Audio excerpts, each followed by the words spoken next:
Hello, everybody. It's Randy Hillarcy coming at you from Panama. Tonight, we have a special show for you. It's a little bit different than what you'll normally get from me. This is more of a traditional markets talk. We're going to talk about macros. We're going to talk about cycles. We're going to talk about gold. We're going to talk about all kinds of stuff. And I've got two very special guests here today. Those of you guys in the Hex community, you already know Access Live. Here he is. Say hello. What's going on, everybody in the chat? Thanks for having me, Randy. This has been a long time coming. I think we've been trying to put something together for over a year, so I'm very glad that I now get the opportunity to do that. Absolutely, absolutely. And then we also have a friend of Axis. His name is Contrarian. He is old school. He's been in the markets for a long time. He knows his shit. So welcome. How you doing, Randy? Thank you. I'm doing good, Bob. You guys are both up in North America, freezing your asses off. Not me. Somebody knew how to take profits out of the three of us. Yeah, that's true. That's true. Yeah, 3 cycles for me. For crypto, it's been 3 cycles. And Bob, I know that you come from the traditional markets, so I'm sure that you did pretty well back in the day. Yeah, that, and I did pretty well with Hex. Also, cycle. We watched it go. It only took a couple of verbal battles, but yeah. Well, and that's what's neat about our relationship is I'll call Access Alive the new you're the new median. And I got old school, again, to me, crypto is just another commodity, and that's my background. And it's just, trying to apply the basic supply and demand dynamics to, all asset classes. And with the interest rates doing what they're doing and the Fed doing what they're doing now, it's created a lot of panic in a lot of asset classes. But at the same time, I look at it as a tremendous amount of opportunities. And at the end of the day, crypto, I'm into the technology aspect, blockchain technology. That is the future. I think it's going to compete against banks, especially Hex. And, I'm excited. So I'm blessed to have, hooked up with Access Live and yourself, Randy. We're here for the community, and I want to give back. I'm about taking the skills and knowledge and experiences I've had and giving it to a new generation. Absolutely, I feel the same way. Actually, I feel like the grandpa in Hex, right? I'm more level-headed. Even though when I talk about stuff, I'm kind of blunt. That's because my ex-military background. I don't sugarcoat anything. But every night, Sunday through Thursday, I live stream and I talk to the young folks and say, look, man, you better get your shit straight. Get it straight now, because time doesn't wait. And these markets and these cycles, they're going to happen whether you like it or not. And believe in these hype people on the internet, they're just going to get you wrecked. So, it's better to just take it slow. Learn from the old guys. We've been here a while. And that, what, just real quick, that's kind of why I used to have a blog many moons ago called The Contrarian. And I didn't like following the herds because the herds tend to go over the cliff. And you always got to be aware of your surroundings. And I think this is what our little presentation is going to provide. It gives you a broader view of what the Fed has been doing just to its money supply and to the fundamentals of risk. I come from a risk management background, and that's what this is all about. And you see what happens when I'll just bring up FTX, where they don't have any, risk, parameters managing a company. And, that's unfortunate for those investors. And that's why we're here, to try to prevent, or at least give warning signs to other people. This is a time to be conservative, or this is a time to hold your nose, go against what everybody else is doing, and look at the opportunities ahead. Absolutely. Yeah, I have to say about the Federal Reserve, and I've been telling my people that, the Federal Reserve mandate is to keep inflation below 2% or keep unemployment low. Well, they kept unemployment low pretty good, and then just lost control with the inflation. And I don't see any end in sight for this anytime soon. And the keep raising the interest rates. And so I told people, look, this is no longer about inflation or about jobs. This is about war. This is a war using money. And the U.S. is using that to keep everyone bending their knee, to keep the world under control, under the U.S.'s control. That's my personal opinion. And I think it's playing out that way. Every country, they're complaining. You're right. What it is, forever governments controlled the currency in which their populations either thrive or don't thrive on. And what, again, the crypto world has introduced, that's the whole purpose of it, is just to have no more intermediaries. Just let true markets dictate values. And again, I'm really behind the technology, because the technology of today is going to compete against the brick and mortar in finance. It already has. And when rates go crazy, like what's happening with credit cards, look at the credit card debt. You want to see how bad this thing's gonna go. People are, we were pent up, and everybody got through COVID, and now they're out spending money and having a great time because governments around the world printed all this money. It's a natural habit, to indulge. Now they don't want us to indulge and look at what's transpiring. It's sickening. It really is. Here in Panama, the economy has really slowed down. I see it. We're already kind of going into a deflationary phase. I've seen the rental prices coming down. Housing prices are coming down. You go to the mall, it's just not as busy as it used to be. And the one dynamic metric that I can see is traffic. Traffic has gone down substantially. It used to be, beep, beep, beep, constantly horns all day long in Panama. It's not like that anymore. And I think that has a lot to do with the amount of people that are working. It's just because we're on the US dollar, Panama is. Yeah. So, we see it in that aspect, but we don't have the inflation that the US is having. Even with food and stuff, it's just not as bad as my parents have it up in New York. Yeah. Do you think that's because a lot of the stuff down there is locally sourced? Food Absolutely. wise? Yeah, absolutely. All of our grass-fed beef, because Panama's all grass-fed, and all of our vegetables, everything's here from Panama. So there's a lot less imported goods, especially foodstuffs. Which is a big part if you look around the world, and this is the problem with inflation. We can handle 30 cents an increase a pound for meat in the US.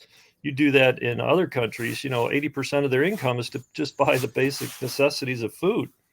Absolutely. So the inflation really destabilizes other parts of the world. Absolutely. And Contrarian, your background is in commodities, correct? Correct. I've graduated finance and commodities and securities. That's why I said when I was in my professional career, I handled the risk part of the portfolio. So that's why Hex in crypto comes in, because that would be the more leveraged part of your portfolio. But at the same time, if major portfolios put 10-15% into what was my wheelhouse, if you're able to get a handsome return, it benefits the whole portfolio. So. And that's the other Absolutely. dynamic that's going on with interest rates now. Seniors, people on fixed incomes, since 2000, were losing money on T-bills or CDs and stuff. And what's just transpired, and we'll talk about it in the presentation, is now rates are up where they're actually attractive and competing for those dollars away from, risk assets like stocks and stuff. So with less liquidity and better choices, some assets are going to have a hard time, like real estate. Yeah. Real estate, the car business. Yep. I feel bad. I come from, I was a nurse, but whenever I would get worn out, I would go sell cars. And I can't imagine trying to sell cars right now. It's going to. Yeah. Look at last month's report. There, that you're seeing signs. That's why I say right now you're seeing cracks in what the facade. Everybody thought we had great, Black Monday sales or Black Friday and Cyber Monday sales, which they were as far as dollar signs, but the unit costs went up because inflation, not that there was more units sold. And that's where you had a nice pop in equities from October till actually December 6th. And now we've derailed, and now we're heading lower. So I did see that. I see that. I filled up my truck the other night. I got a diesel, and it was about 20 cents less a liter than it was a month ago. Yeah. I'm starting to see that already happening.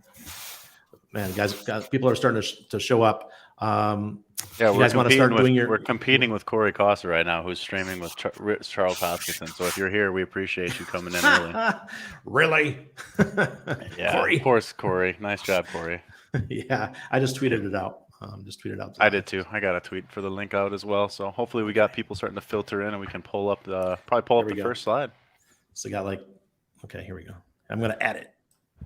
Let's go. So here we go. I guess so. Where this discussion starts is kind of what the guys are already getting into, which is, Bob, the money flows. Like, who in this world where we live in a system based on the U.S. dollar, the Fed is ultimately the one in control of the levers of power. And one of these ways in which that they control these levers is by affecting interest rates, which makes money more or less affordable. So what's been going on for the last year since January is they've been increasing interest rates every month by about 0.75 on most of them, right? Roughly. Yeah, So we've we've had 7 interest rate hikes this year alone. Another one expected on the 14th of 50 basis points. The target that they had given this sign about at the beginning of the year that they were looking for about a 3.8 Fed funds rate, so they're working up to that. And these charts show just what the impact right now to date is having on just the rates that they've already put through. It's a slow process. These rate increases don't go kick in right away. Another area to pay attention to, and we'll get into this in the presentation, is the debt market, because you're able to see it in yields as well. That's indicating that there's troubles ahead. So money was so cheap for so long, and as you can see here, since the '08 Great Financial Crisis, rates were basically at zero, meaning it was almost free to go borrow money from somebody. And what that did was it made us, plump and happy and fat and rich in a way that was previously unattainable. And so we've basically been running a zombie economy on easy money for so long. And it wasn't until so then we started to gain back and from 2016 to 2020, and then the big market crash, the COVID crash, created a reset, and then we had this again. We had interest rates near zero again. They actually went negative. And so since then, we've had the sharpest increase in rates to get back toward the mean of where rates, have historically been for the last, basically since the '80s. Now, as you can see, this is data goes up until the summer.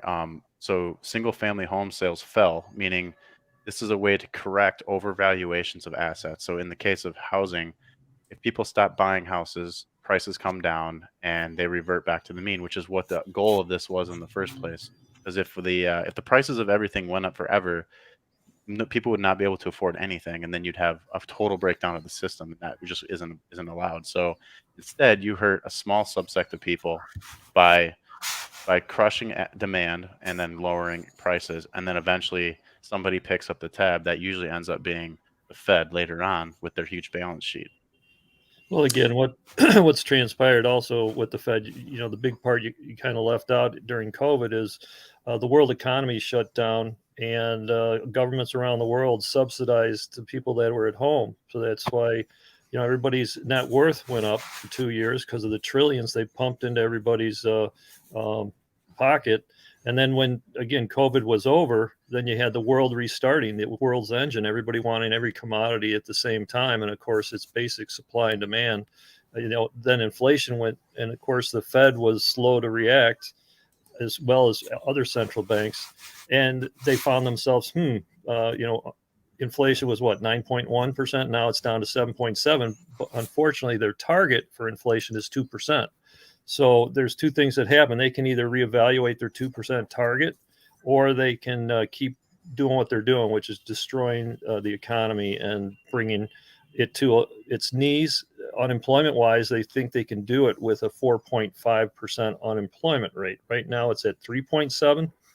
I was trying to find the statistics for every 0.1 of unemployment, how many people are unemployed, because that's almost about 0.7%. We got more to go. And with the dynamics of the new economy from COVID being, Randy, like yourself, you're able to work out of a location that's not traditional in business, where you went to work. Everybody got to work out of the house, and technology also allowed that to happen. So it really changed the work dynamic. And the employee. You could see that reflected in something like the stock price of Zoom, which was a telecommunications product, right? It just shotted because everyone was working from home and using that, and so it was like an automatic play. Yeah. So again, with that going on, I mean, if you think about it, that's a transformation of the work environment within 2 years out of necessity because of COVID. So you have a void of about 10 million jobs offering versus people who want to work. And by the Fed keeping raising rates, you may shrink that 10 million job openings to even, we got as much employment as people that want to work. I just think they're using the wrong lever, and the ramifications outside of their intent to bring inflation down is going to reverberate, and we're seeing it in the debt market. And I don't know, Mitch, if you got that next. Yeah, here we go. Which one did you want? This is, I mean, You can do the dollar because the dollar is relevant to everything involved. That's why, again, what we're trying to make the association to people is crypto is just one asset class, but you got to understand, well, where's the money going? Because especially when liquidity is drying up, which is what the Fed's trying to do, asset values go down. You just need to know which ones are the leading indicators and which ones are the laggards. The dollar, obviously, you can see by the rally, that's, the Fed raising rates, so the dollar becomes more attractive than any other asset. It competes with those other assets. Eventually, I essentially what I called this parabolic advance since the low of 2020 was basically a run to defense. Like it was a runs to safety or safe haven. So people exited overvalued assets and ran into the dollar as a safe haven for that time period. But now what we've seen is like a sharp decrease in price on the dollar relative to other nation state currencies. It actually was an 8.42% drop and in almost no time at all. It was like weeks of time. I tell you guys, we were in Europe over the summer. We were there for 3 months and in the UK, and I felt rich for the first time. We always go to Europe, yeah. right? But I felt rich. I was like, "Hey, baby, let's you go." were you were think about it. You were. I mean, between the whatever we want to call it, with what happened in England with the prime minister lasting 48 hours, or and she was going to change all these policies and stuff, and yeah, the euro got real cheap to the dollar. It was a good time to go. Yeah, it was 99. It was 99 cents to a dollar. And Yeah. I was living in Italy in 97, 8, and 9 when we were right before we changed from the lira to the euro. And I got to experience that. And that's as cheap as it ever was. Yeah. Right back to where it was in 99. It was absolutely amazing. Great. That's great. Again, there's opportunities. And you were fortunate enough to be able to, benefit by actually being there. But the other chart that's similar to this, again, we talked about the dollar, but if you brought up money supply, Mitch, and it's reflected there too. Look at the run up off the standard EV, the trend line. Look at that move higher. That's because, again, when we came out of COVID, central banks around the world started printing money to the tune. I mean, they actually started printing it while we were in COVID, but you just see how much additional liquidity they added to the world market and to consumers, that the explosion once we got out of COVID was expected. I mean, if anybody traveled or, tried to buy anything, everybody had to wait. Everything's out of stock because the whole world's demanding the same thing. Yep. So this is the M2 money stock chart for those that don't know on the weekly chart. What it's presenting here is that in March of 2020, the Fed basically changed what they'd been doing. The general trend is basically along this white 45-degree line, but they changed what they were doing and decided to print an insane amount of money while everyone was stuck at home to fix certain issues in the like the stoppage of the entire supply chain and of these factors. So essentially, what this chart on the left here is showing is that basically since November 1st, the Fed had 8.68 trillion on their side of the balance sheet, and if you can see here right now, we're sitting at 21 trillion roughly. So almost half of all dollar liquidity is in the hands of the Fed themselves.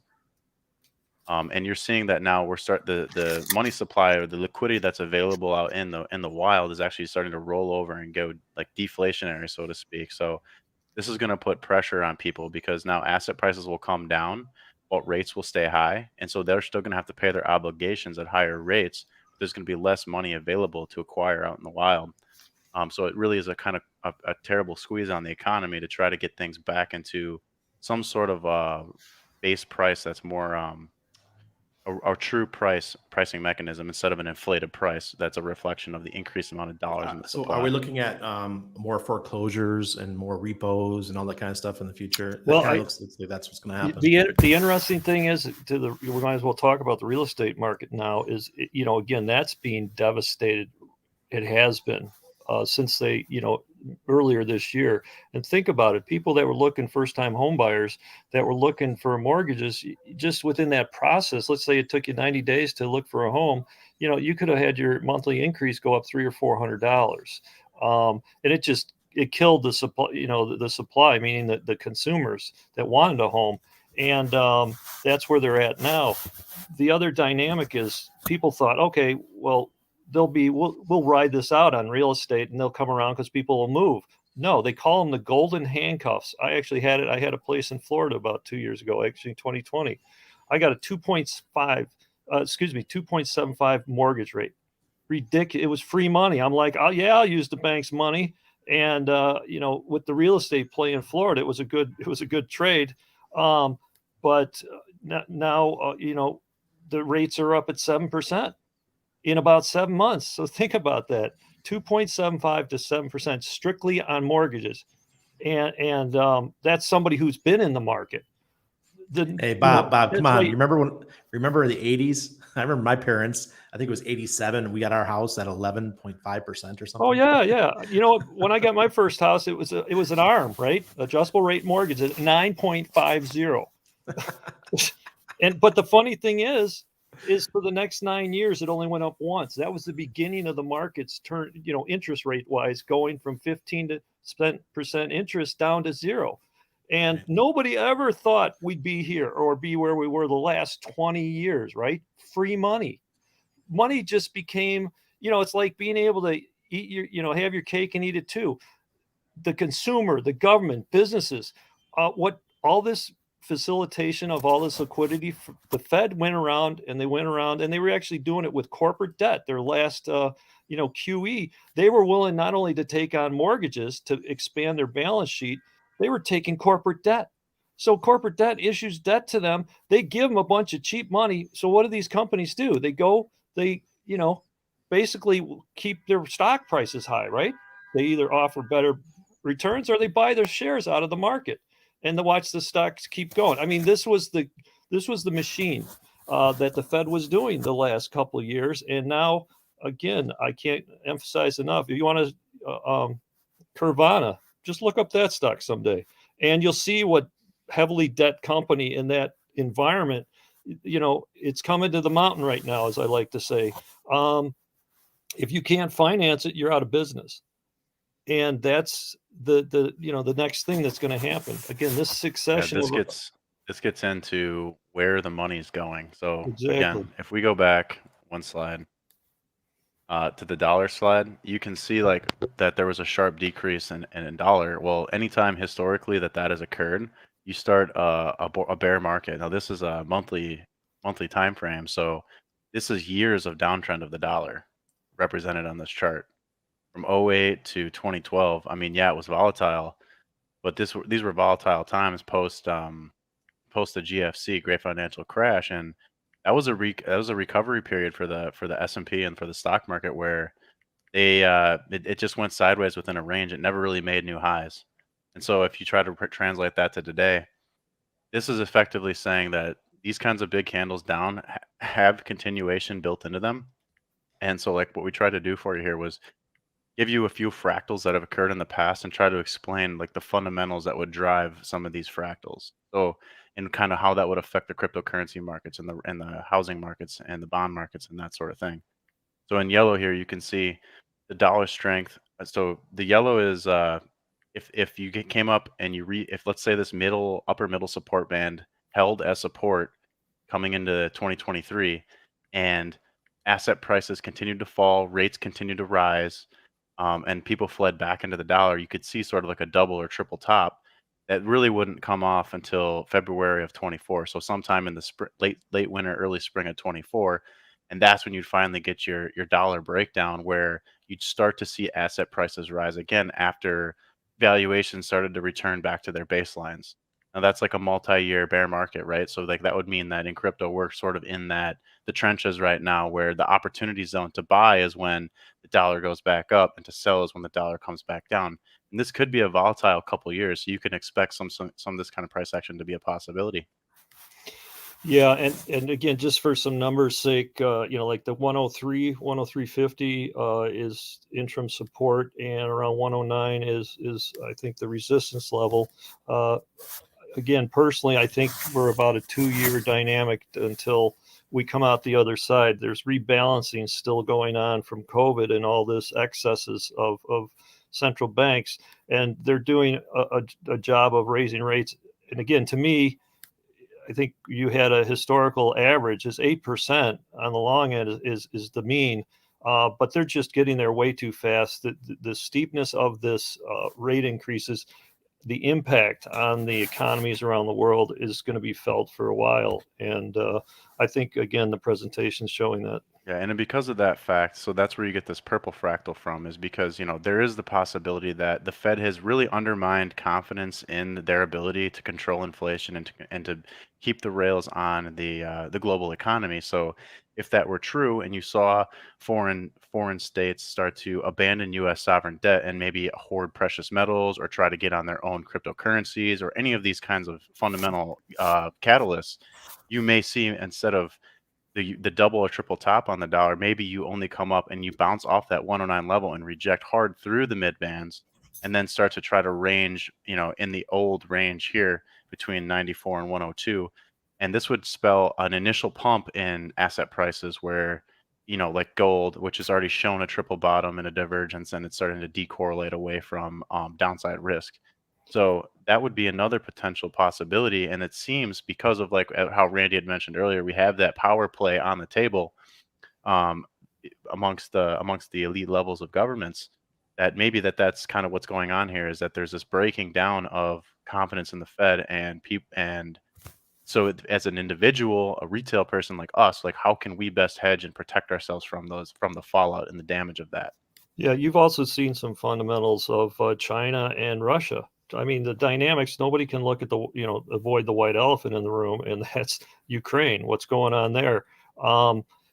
There's power plays, Saudi Arabia, Russia, China, the U.S. It's kind of funny because Russia can sell their oil to Saudi Arabia, but yet we Saudi Arabia in everybody's eyes is, oh, they're legit. It's their oil. It's not Russia. I mean, again, it's almost like that the game where you have the thing under three different cups.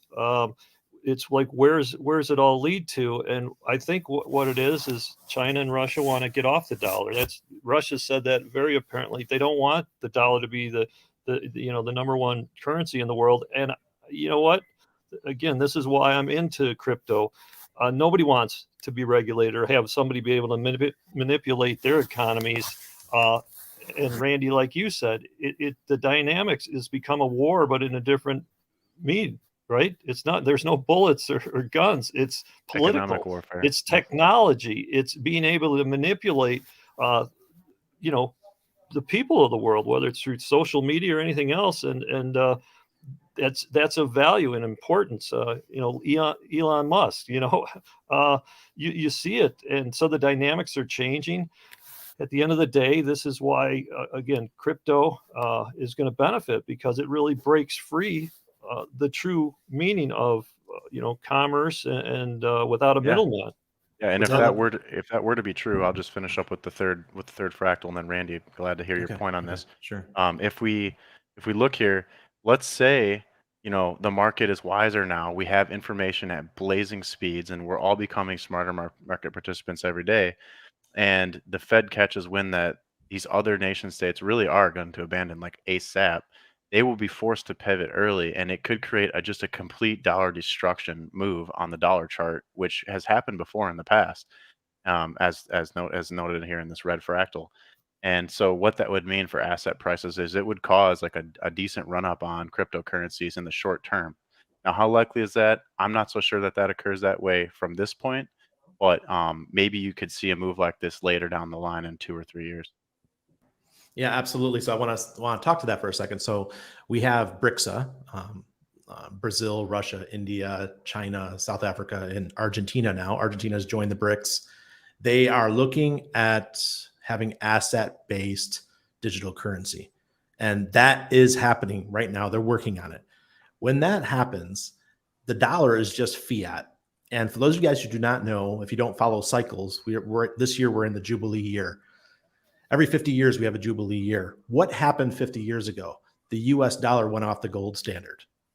Fiat was the name of the game, right? Well, 50 years later, this Jubilee year, we are now leaving fiat and moving to CBDCs.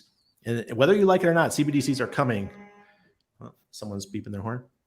And CBDCs are going to be the future of currency. So get ready to get your coupons because that's how they are, right? But if you are wise, you're going to be in the crypto game because you know that crypto is going to be parallel. It's going to be a parallel financial system to the CBDCs. My audience hears it every night. I beat it like a dead horse. You want to be in crypto or you want to be in hard assets like gold and silver. I'm a big gold and silver guy. That's how I was born in this. Contrarian comes from the Chicago Mercantile Exchange, right? So I'm all about those kind of things. And I think that BRICSA is going to make hard assets cool again, whether it's digitized or not. It's going to bring it back. So get ready. What's the dollar have? The dollar, all the U.S. has is its word. Fiat-backed currency with military behind it. That's all. Its word. That's all. Since 1974, the dollar is backed by government's word that it's in its record that it's never defaulted on its debt. That's really the only thing you're banking on. And we're the best government in the entire world. That's why when trouble in the world happens, everybody flocks to the dollar. And another point of the dollar's rally could be because of the Ukraine. That whole deleveraging right there. All these other countries are buying dollars because it's a safe haven.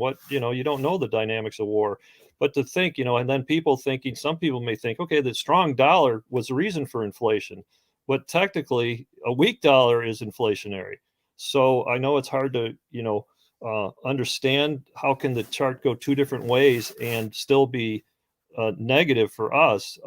It's just, again, your buying power will go down with high inflation, but it'll also go down if inflation stays high and the value of your dollar goes down. And I believe that's what's going to happen. Inflation is going to be around at a higher rate.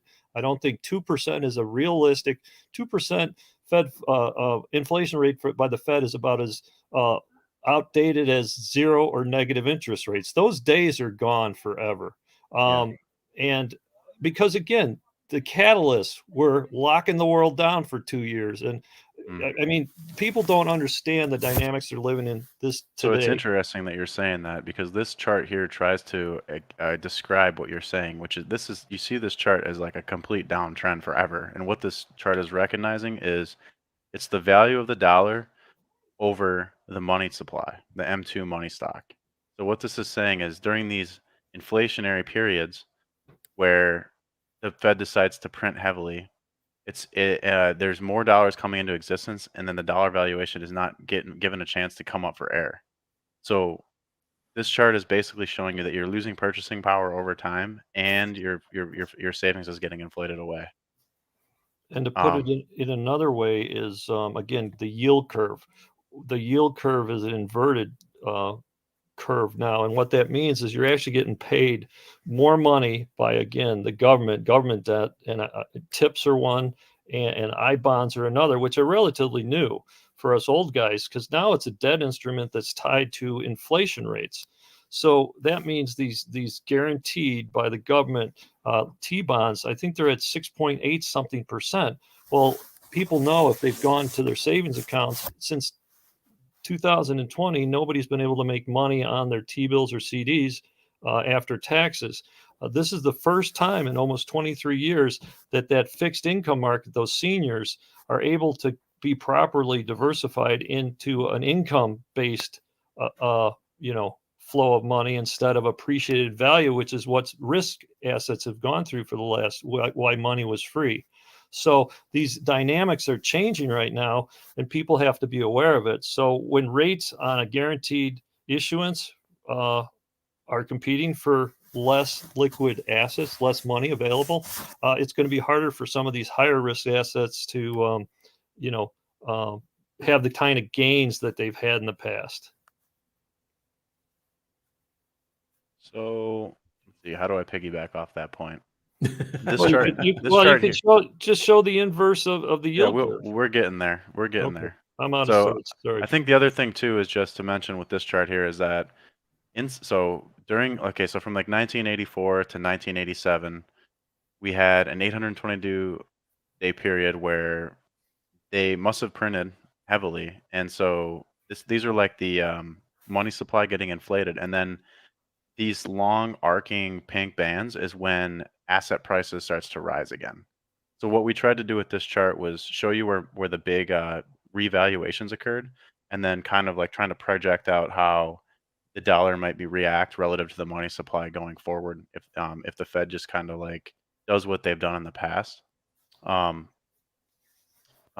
then I guess now we'll get into like basically the U.S. Treasury yield curve, because the question always remains, as the dollar's breaking down, where's the money going? And we see it in gold, we see it in bonds, and so if you're seeing it go into bonds, we want to understand what bonds are, what is a yield curve, why would you put your money in bonds? Well, if you could buy a bond cheap and be guaranteed a yield, it's no different than in Hex, where you buy Hex and you stake it, and the longer you lock, the more coins you should get for your commitment to the protocol.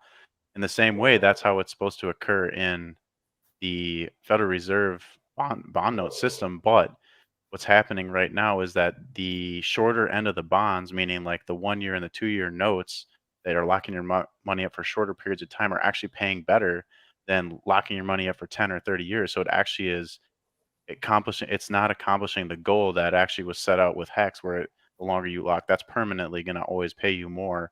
And so Hex can never effectively end up in a negative yield curve like that in the same way that the Fed policy can. Now it's up to the Fed now to come in as a central authority and try to fix this yield curve by raising rates. So we can show that right here on the left chart, where Treasury yield curve and the short term, so 1 month, 3 month, 1 year, 2 year, you're getting paid more. You're getting paid over 4% to hold those notes in the short term with less risk, because you could sell the bond easier, versus like the long term end of the yield curve, where like you're just not getting. I think it's like between 3.75 and 3.85 roughly right now. So this is important because of how it is affecting the credit markets. Yeah, the 2 years at 4.4 and the 30s at 3.52. So who would want less return for longer? Because the future dollars are always going to be worth less than today's dollars, and you need to be compensated with higher rates of return. And that's the whole purpose of a debt market. And this is an indication, I think it's 4 previous recessions, that the inverted yield curve reflects the recession's on its way. The thing we don't know is the severity of the recession. I think it's going to be severe just because, again, of the angle, the incline of rate hikes. Again, we've already had 7 on the 14th. This next coming Wednesday at 1:15, we're going to get another 50 basis points.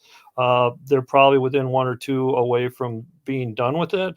And you're starting to see that reflected in, again, certain sensitive assets, forming bottom foundations. Other markets like housing, they still got a tough go of it, because those rates each time they go up affects more and more people out of the housing market. So guys, is it true that this is more steep than what Paul Volcker did in the 80s? Oh yeah, this is unprecedented. That's why I keep emphasizing the rate of ascent. It's almost parabolic in the historical sense. You can look at long-term charts of what the Fed's conduct has been, and this is unprecedented. Again, not only this, are they raising rates at the degree they're doing. The other thing that they stopped doing, it's QT now, a quantitative tightening. And basically what they said is, we're usually the commerce to facilitate banks to come to our Fed funds and borrow money so they can provide liquidity for their loans and stuff. Well, since I think September, they said not only are we not issuing any kind of paper debt, so we're not going to interject cash in, we're going to let what's on our books fall off the books, because they have maturities coming up due every day. And so I don't know what the number is that they're allowing to drop off their balance sheets. Again, it's in the billions per day.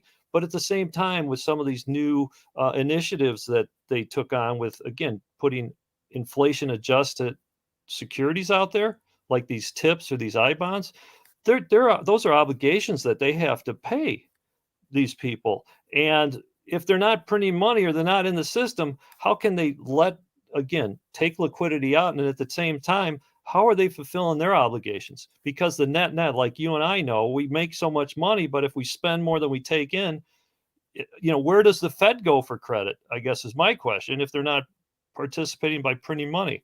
So again, there's some dynamics here that I think are unique to this. There's been other dynamics, and Randy, you'll understand. I experienced, 08, in real terms. And I experienced the .com bubble, and I experienced 1987. I mean, those are historical movements in markets, and each one has similarities but uniqueness. And this is one that's unique, again, to the Federal Reserve. This was their game, their experiment. And COVID got in the way of the experiment.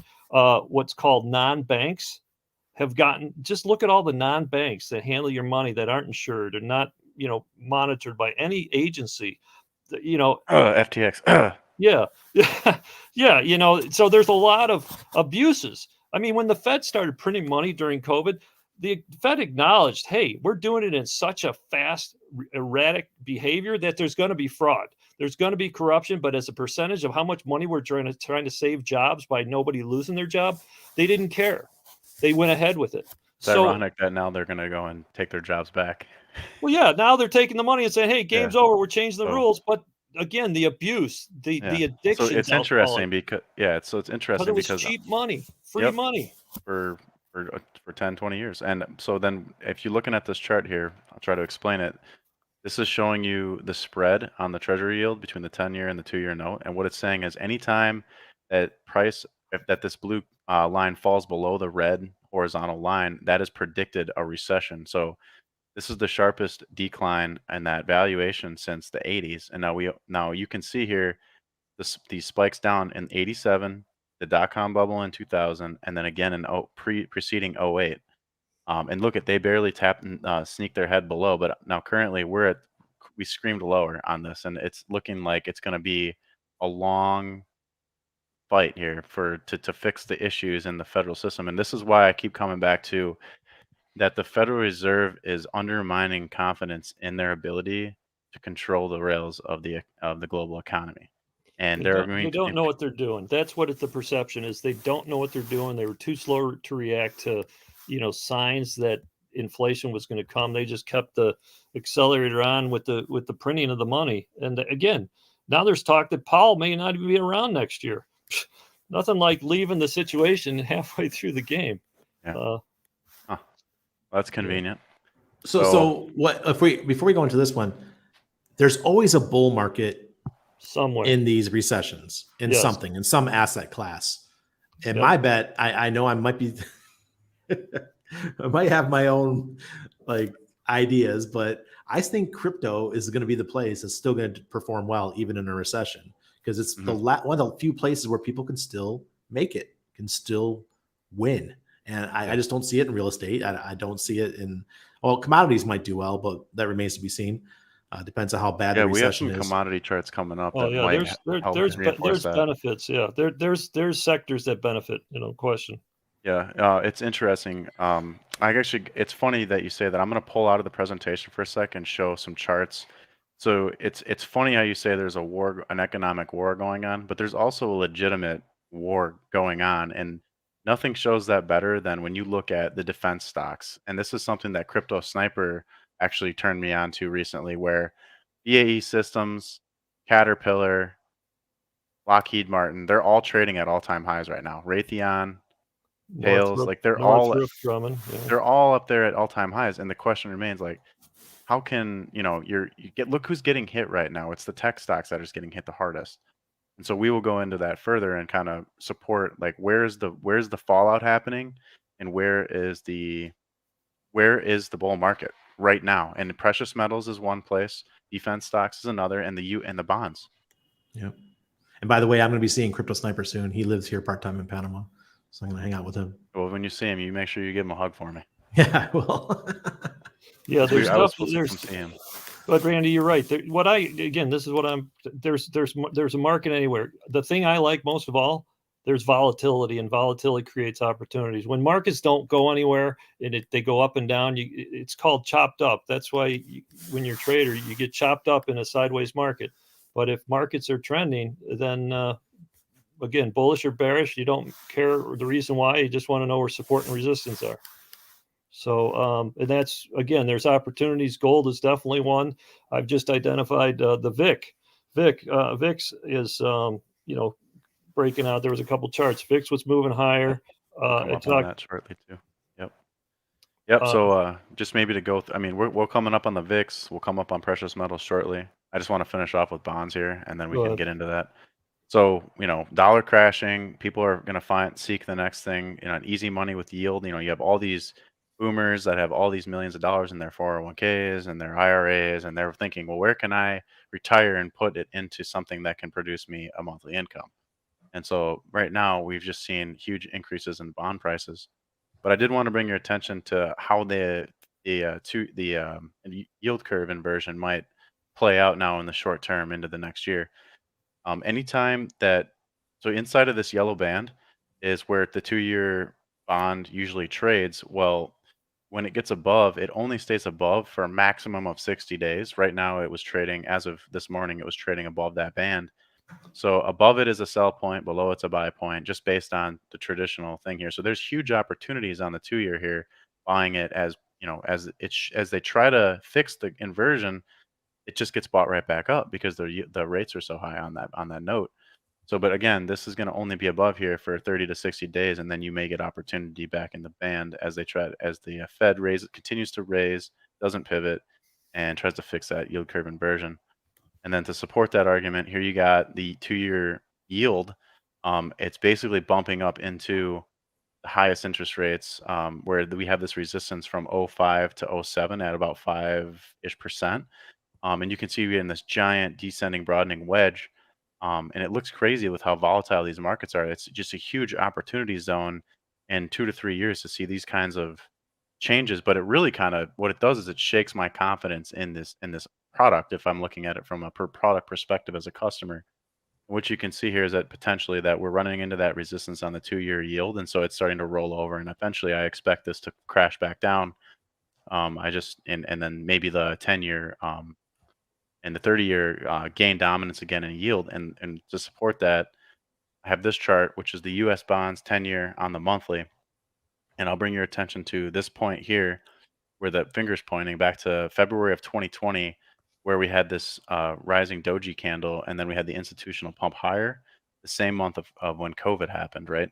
And so that was the inflection point in the markets. Well, now we're currently, after 2 years of breaking down and the yields inverting, we've now seen a giga candle back up in as a exiting the dollar, and money comes back into the bond market for that easy yield, because then the Fed's not going to print it anymore. So where are you going to get it from? You're going to get it from the Fed a different way in the form of a bond yield. And now these 10 and 30 years are posting up above that previous inflection point, which is very interesting. Yeah, well, again, what their actions are trying to accomplish is to correct the inverted yield curve. And what will happen is the long end's going to gain on the short end. That's ultimately what's going to happen to correct it. So your bigger moves are going to be on the long end, as again, this reclassification of assets based on a higher, financing, higher debt, interest rates.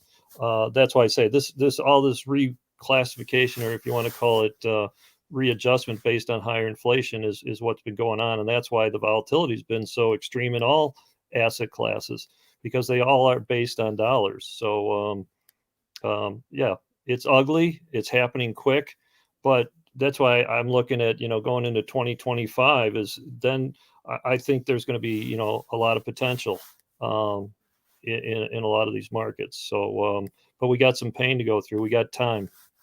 Yeah, and I think the other thing too is they're just the existential risk that you have when you have like $1 trillion asset class like bonds or precious metals moving with this kind of volatility. That volatility then will bleed over into other markets. Crypto. Just quickly, I'll just touch on this, and then we get into the fun stuff. So this is just Bob loves to beat the drum on the iShares 20-year Treasury bond because it's guaranteed money and a yield. I think that's paying like 6% right now. So if you're a multimillionaire and you just want to collect a paycheck every month, this being so low in price, it's like anytime it comes below the yellow dotted midline here is like an auto buy for easy yield. Because if you're buying this, you're basically expecting that the Fed will never default on their obligations to pay you that 6%. Am I correct in saying that? Yeah. Their track records, they've always paid on their debt. But again, how I look at these things as well is, it's not taking all your investment 100%. I'm always about total portfolio management. And this is, again, for people that want income for the next 40 years when they're not working anymore. You need to have a percentage of your portfolio in an income. Otherwise, you'll eat your principal up. And, when you're old, and again, with inflation, you won't stand a chance. You'll eat it up. So I like the fact that these are tied to inflation. I think we're getting close to topping out on the inflation. But the thing is, we can be sideways to lower for the next 2 years and with no growth. And again, these markets are just way out of balance now. So I look for opportunities to buy and sell in oversold or overbought markets, and this is one of them. All right. So commodities, and this leads into our discussion on precious metals, oil, copper. According to the Bloomberg Commodity Index here, it's basically showing that on this monthly candle, the commodities have dropped 7.2%. So that's like food prices, like corn, soybeans, livestock, oil, gold, silver, platinum, all these different commodities that we use in industry.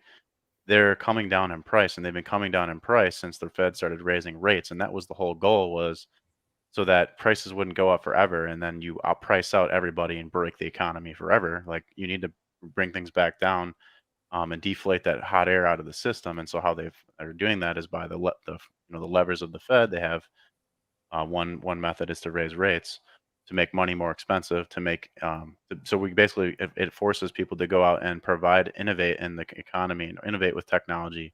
And we couldn't just continue to pump Meta forever when they haven't changed the website in forever, or you can't just pump Apple forever when we've got the same iPhone now for like 10 years. It's like, where's the innovation? And so they're forcing the hand of the population to come to the table with new goods and services, new innovations, and those are happening in the technology sphere, in such as cryptocurrency, to cut out middlemen. And basically, it's going to eliminate jobs, but it's going to be creative new things that are going to come about. It's going to make it. It's going to increase efficiencies in production and productivity. That's ultimately what businesses want to do: be the most efficient in productivity, which means cutting costs and streamlining operations. And again, we haven't had that because of COVID and stuff. Everybody's again, Costco is, I'm going to use for an example.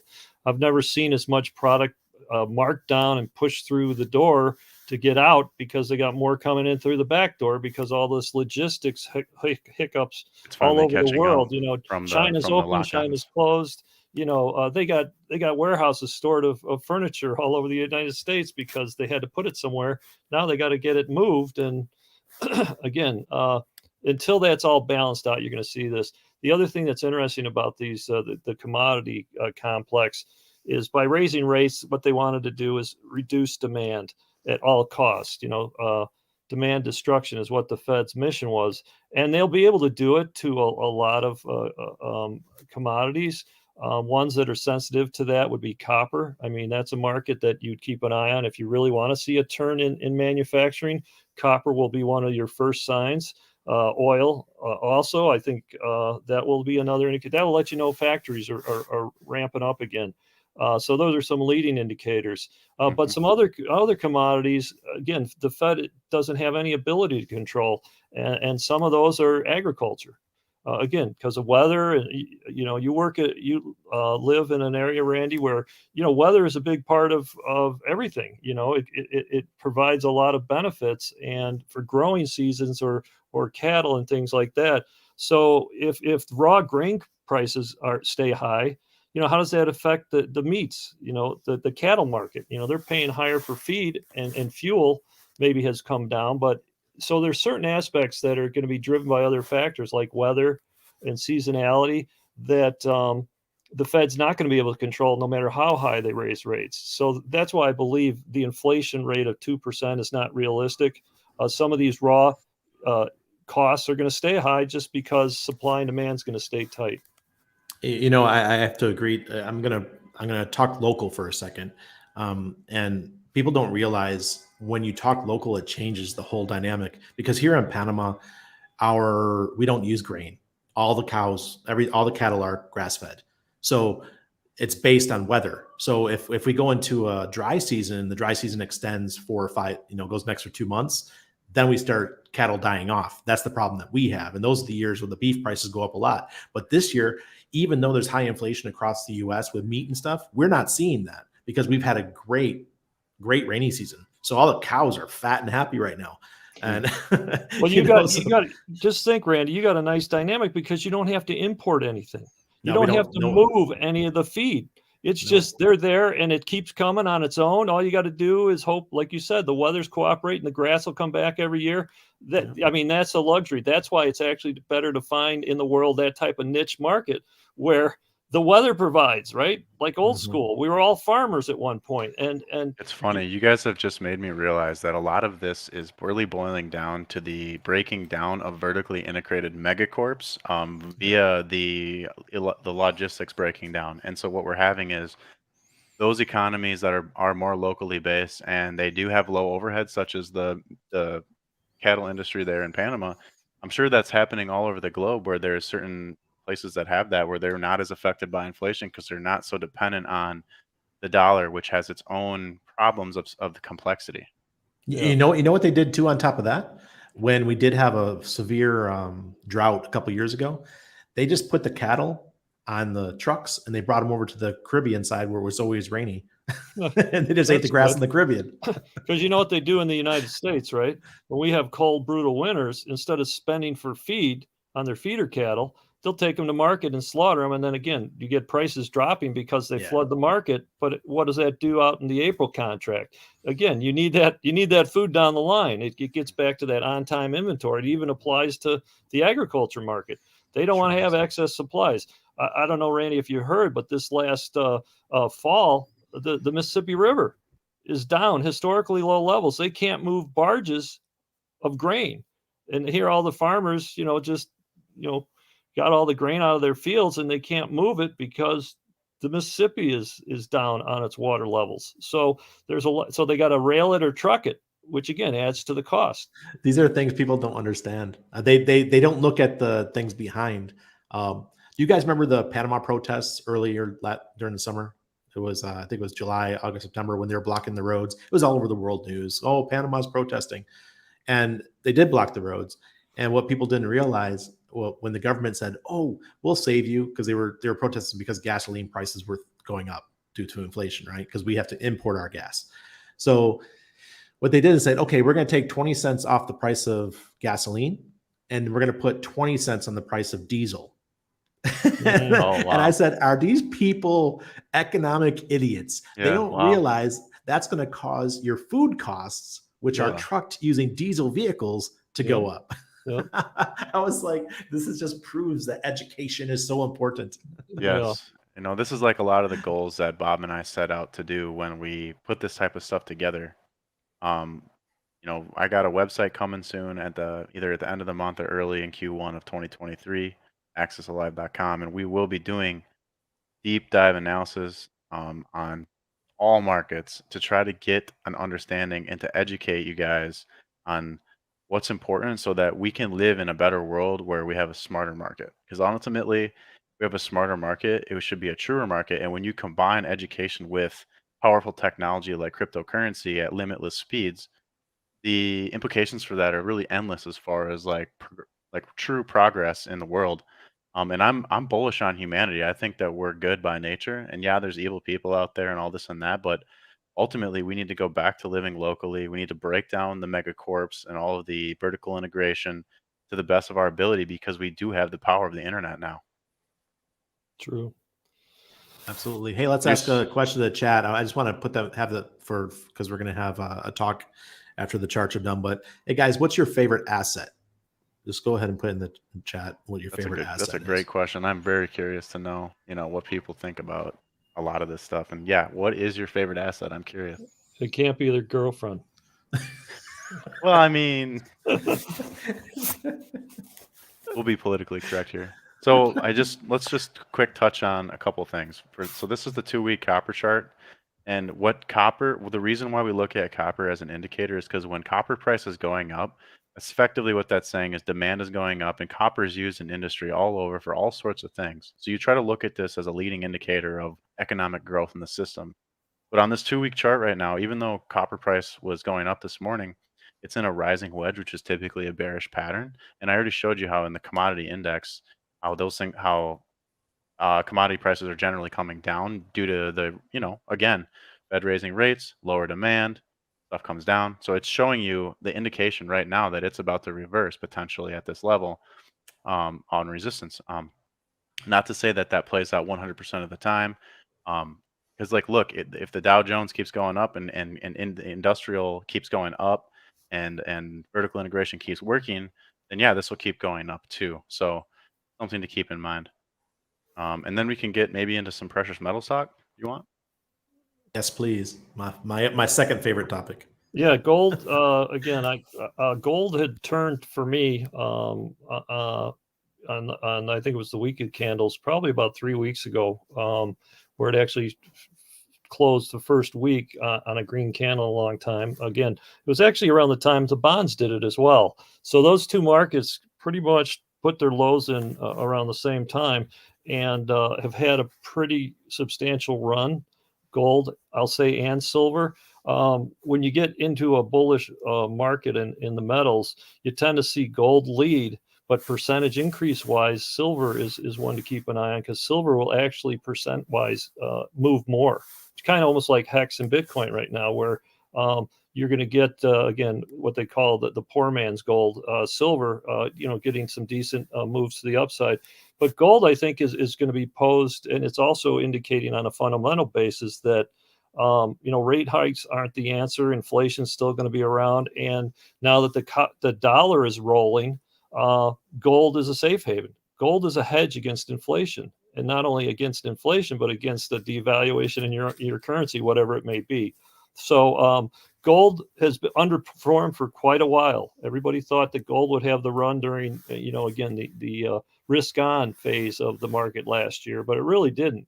And I think a lot of that could be contributed to crypto stealing a lot of the thunder away from it. But I think what people are going to realize now is that sound money still matters in the world. And when you have other nation states accumulating and hoarding precious metals and trying to abandon U.S. sovereign debt and abandon the dollar, there's still obvious upside to this play. And Randy actually turned me onto an interesting idea that we'll talk about after we go through silver.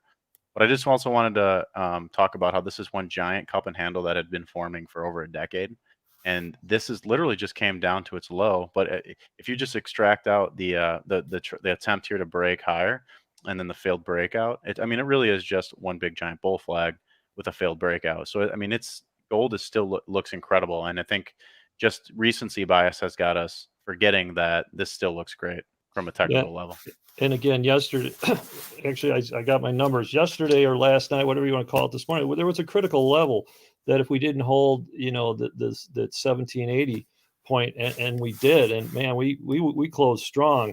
And again, that's what you'll like to see. It test the support level and the response to it is very forceful. So you do get some momentum even in an overall economic outlook that looks miserable. There's markets that definitely are getting the money flows. And we can turn to silver. And I did a 100-year silver chart just for the fact of showing you kind of how silver has still got the same trend that it had started effectively from the 1930s. It's kind of held this 45-degree angle roughly. And even though it look, if you look closely, that this trend here started back in like the 2000s, right? And then you had this massive cup handle, and now it's kind of consolidating below all-time highs, and it's just starting to break out. So if I zoom in here, this is silver more zoomed in on a monthly. The way I anticipate this playing out has got a lot to do with how gold performs. So when silver does finally get its moves against gold, it happens very, very quickly. And then it just consolidates forever because those percentage moves are so big, and that market is so big, multi-trillion-dollar asset class, that a lot of times these things happen quickly and they leave a lot of people behind. So that's why accumulating, precious metals over a long term has tended to be a solid strategy. And that's why I'm into a dollar cost averaging. I don't know if the viewers know what that is. I'm sure they do. Everybody's done homework on this site. So again, diversification, dollar cost averaging, and rebalancing, I would say, are the three main things you want to do with a portfolio. Again, the dollar cost averaging, the benefit of that is nobody's ever going to pick a top or a bottom exactly. But what we try to do is find a range or a timeline where it's optimal based on these ranges to, start accumulating a position. And at the same time, you got a balanced portfolio. So again, you have some in different asset or sectors that necessarily don't have direct correlations to one another. So that if one goes up, the one, or one goes down, the other kind of complements it. So your overall return is not as dinged on the down moves as being net, long one sector. And the other thing in rebalancing, what that does, if you got great gains, which again, going back to my position in HEX, I got in February 21 or 22 and Beautiful. Or 21, excuse me. And I staked it until I think that September, October. So I had it at a penny. It came off stake at 55 cents. And I had a big grin on my face. And now HEX is at 2 cents, but the point is, don't worry, he gives me shit all the time. Yeah, but I mean, so that was neat. But that's why I said there's potential there. When people give pushback saying, yeah, crypto was just another, bubble waiting to burst. I was around in 2000 when the .com happened. And everybody thought after the .com blew up that the internet would be history. We'd go back to phone calls and rotary phones and everything. But the internet's still here. And not only is it here, it's better than ever. So again, with the crypto, I'm about the underpinning, the technology. The technology is what's going to drive it. What coins are going to be here and not be here? Well, that's up to debate. But the technology is here to stay. So I guess this is my way of saying, hey, don't panic. Those that survive this next couple of years are going to come out the other side looking a lot better. Yeah, absolutely. So I want to go into the whole precious metals thing real quick because this is my forte. This is my love. You guys, right now we have a silver gold ratio of almost 70-1. And in the ground, gold and silver are 10-1. Oh, wow. You even have a chart for it. Wow. That's awesome. There we go. I just put it in because Randy and I were talking ahead of the stream a little bit. Oh, okay. And I actually have this. I don't have this right. Professional doing it that way. Yeah, right. So in the ground, you did say that in the ground it's 10-1, right? 10-1. Yeah. Yep. So on this chart, if you can see here that gold has been overvalued relative to silver based against that. If it's really supposed to be, you can get 10 ounces of silver out of the ground tomorrow as you can to 1 ounce of gold. It's saying here that it's at a 77-1 ratio. So that means that gold's overvalued relative to that, correct? Absolutely. And usually we saw it in 2011 when silver shot up to $42 an ounce. I don't remember what gold was, I think 1,100 or something like that during that time. That's when I was selling gold and silver. And I tell you, 90% of the people that I was getting phone calls from, they wanted to buy silver. I want to buy silver. Give me 1,000 ounces of silver, those kind of things. It was nutso. Yeah, this was happening just for me too. I was working at Costco at the time, and I had friends that were interested in HEX, but they were buying silver. Yeah, everybody. But that's the same thing when your taxi driver's talking about it. 2011 was it was too late. I was buying silver in early 2000s. When I was working as a nurse, I was stacking up my silver, and my family was too. But I want to talk about what's happening in the crypto market side. So my friends at LODE ONE, you guys can, I don't have the link under this video, but if you look at it in my normal live videos, there's a link underneath to sign up. LODE ONE is a new company that has digital gold and silver. They have a coin called AGX, which is silver, and they have AUX, which is gold. It's 100% backed and stored in multiple facilities around the world. And you can actually redeem it. So you could turn in your coins and you get the physical gold and silver sent to your house. So that's really cool. But on top of that, my friends at Gold Standard DAO, they're out of Australia. They're working directly with LODE to allow us to stake our stable coins on their platform, and you're going to earn yield in gold. So you're going to get the AUX token as a yield. And if anybody knows Curve Financial or Yiffy or Yearn Finance or any of these, where you earn your stable coin or take your stable coin, you stake it in the contract, you earn APY. Well, Gold Standard DAO, they have AI, which changes around, they go to where the biggest APY is. So if one site is offering 22% APY and another one's 10, they'll go to the 22 until that one changes. And then there's another opportunity to go elsewhere. And all the APY that you get, it's going to turn into gold every 7 hours. So you actually get AUX tokens every 7 hours. And then when you want to take delivery of your gold, you can just take the AUX tokens and say you want it. So that's I am no longer going to be using stable coins like USD stable coins. I'm going to use AUX as a stable coin. I have a question about that. Gold and silver. You might have just said it. I was typing back, but did you explain where the yield comes from? The yield? So it comes from exchanges. When so you when you stake, when you stake on any one of these platforms, whether it's Curve or any of these other decentralized platforms, you're earning it because people need those coins to trade. So all these people that are out there using leverage and all those kind of things, they need to borrow from somewhere, and they pay a fee. Well, you're getting the fees. It's coming from fees. Got you. Okay. Yeah, whether it's exchanges or other, like fiat.io, and we have fiat.io on Pulse Chain. People are going to need stable coins to be able to trade, and so Bob, did you follow what he explained right there at all? Yeah, your stake is gold. Well, yeah, so you're literally buying a representation of gold or silver, and then you can stake that cryptocurrency and earn off other people's trading volume. Basically, more gold and silver. I was going to say, because that's the difference of the caveat, because otherwise that's basically what futures are. Commodities. You're basically able to trade a price point, but the delivery comes at a future date, and you're either up or. I mean, that's why people use hedge using, to stabilize pricing. They use hedging in commodities, but versus the cash market. But no, it's nice that you also get compensated if there's again transactions within that window that you have that coin.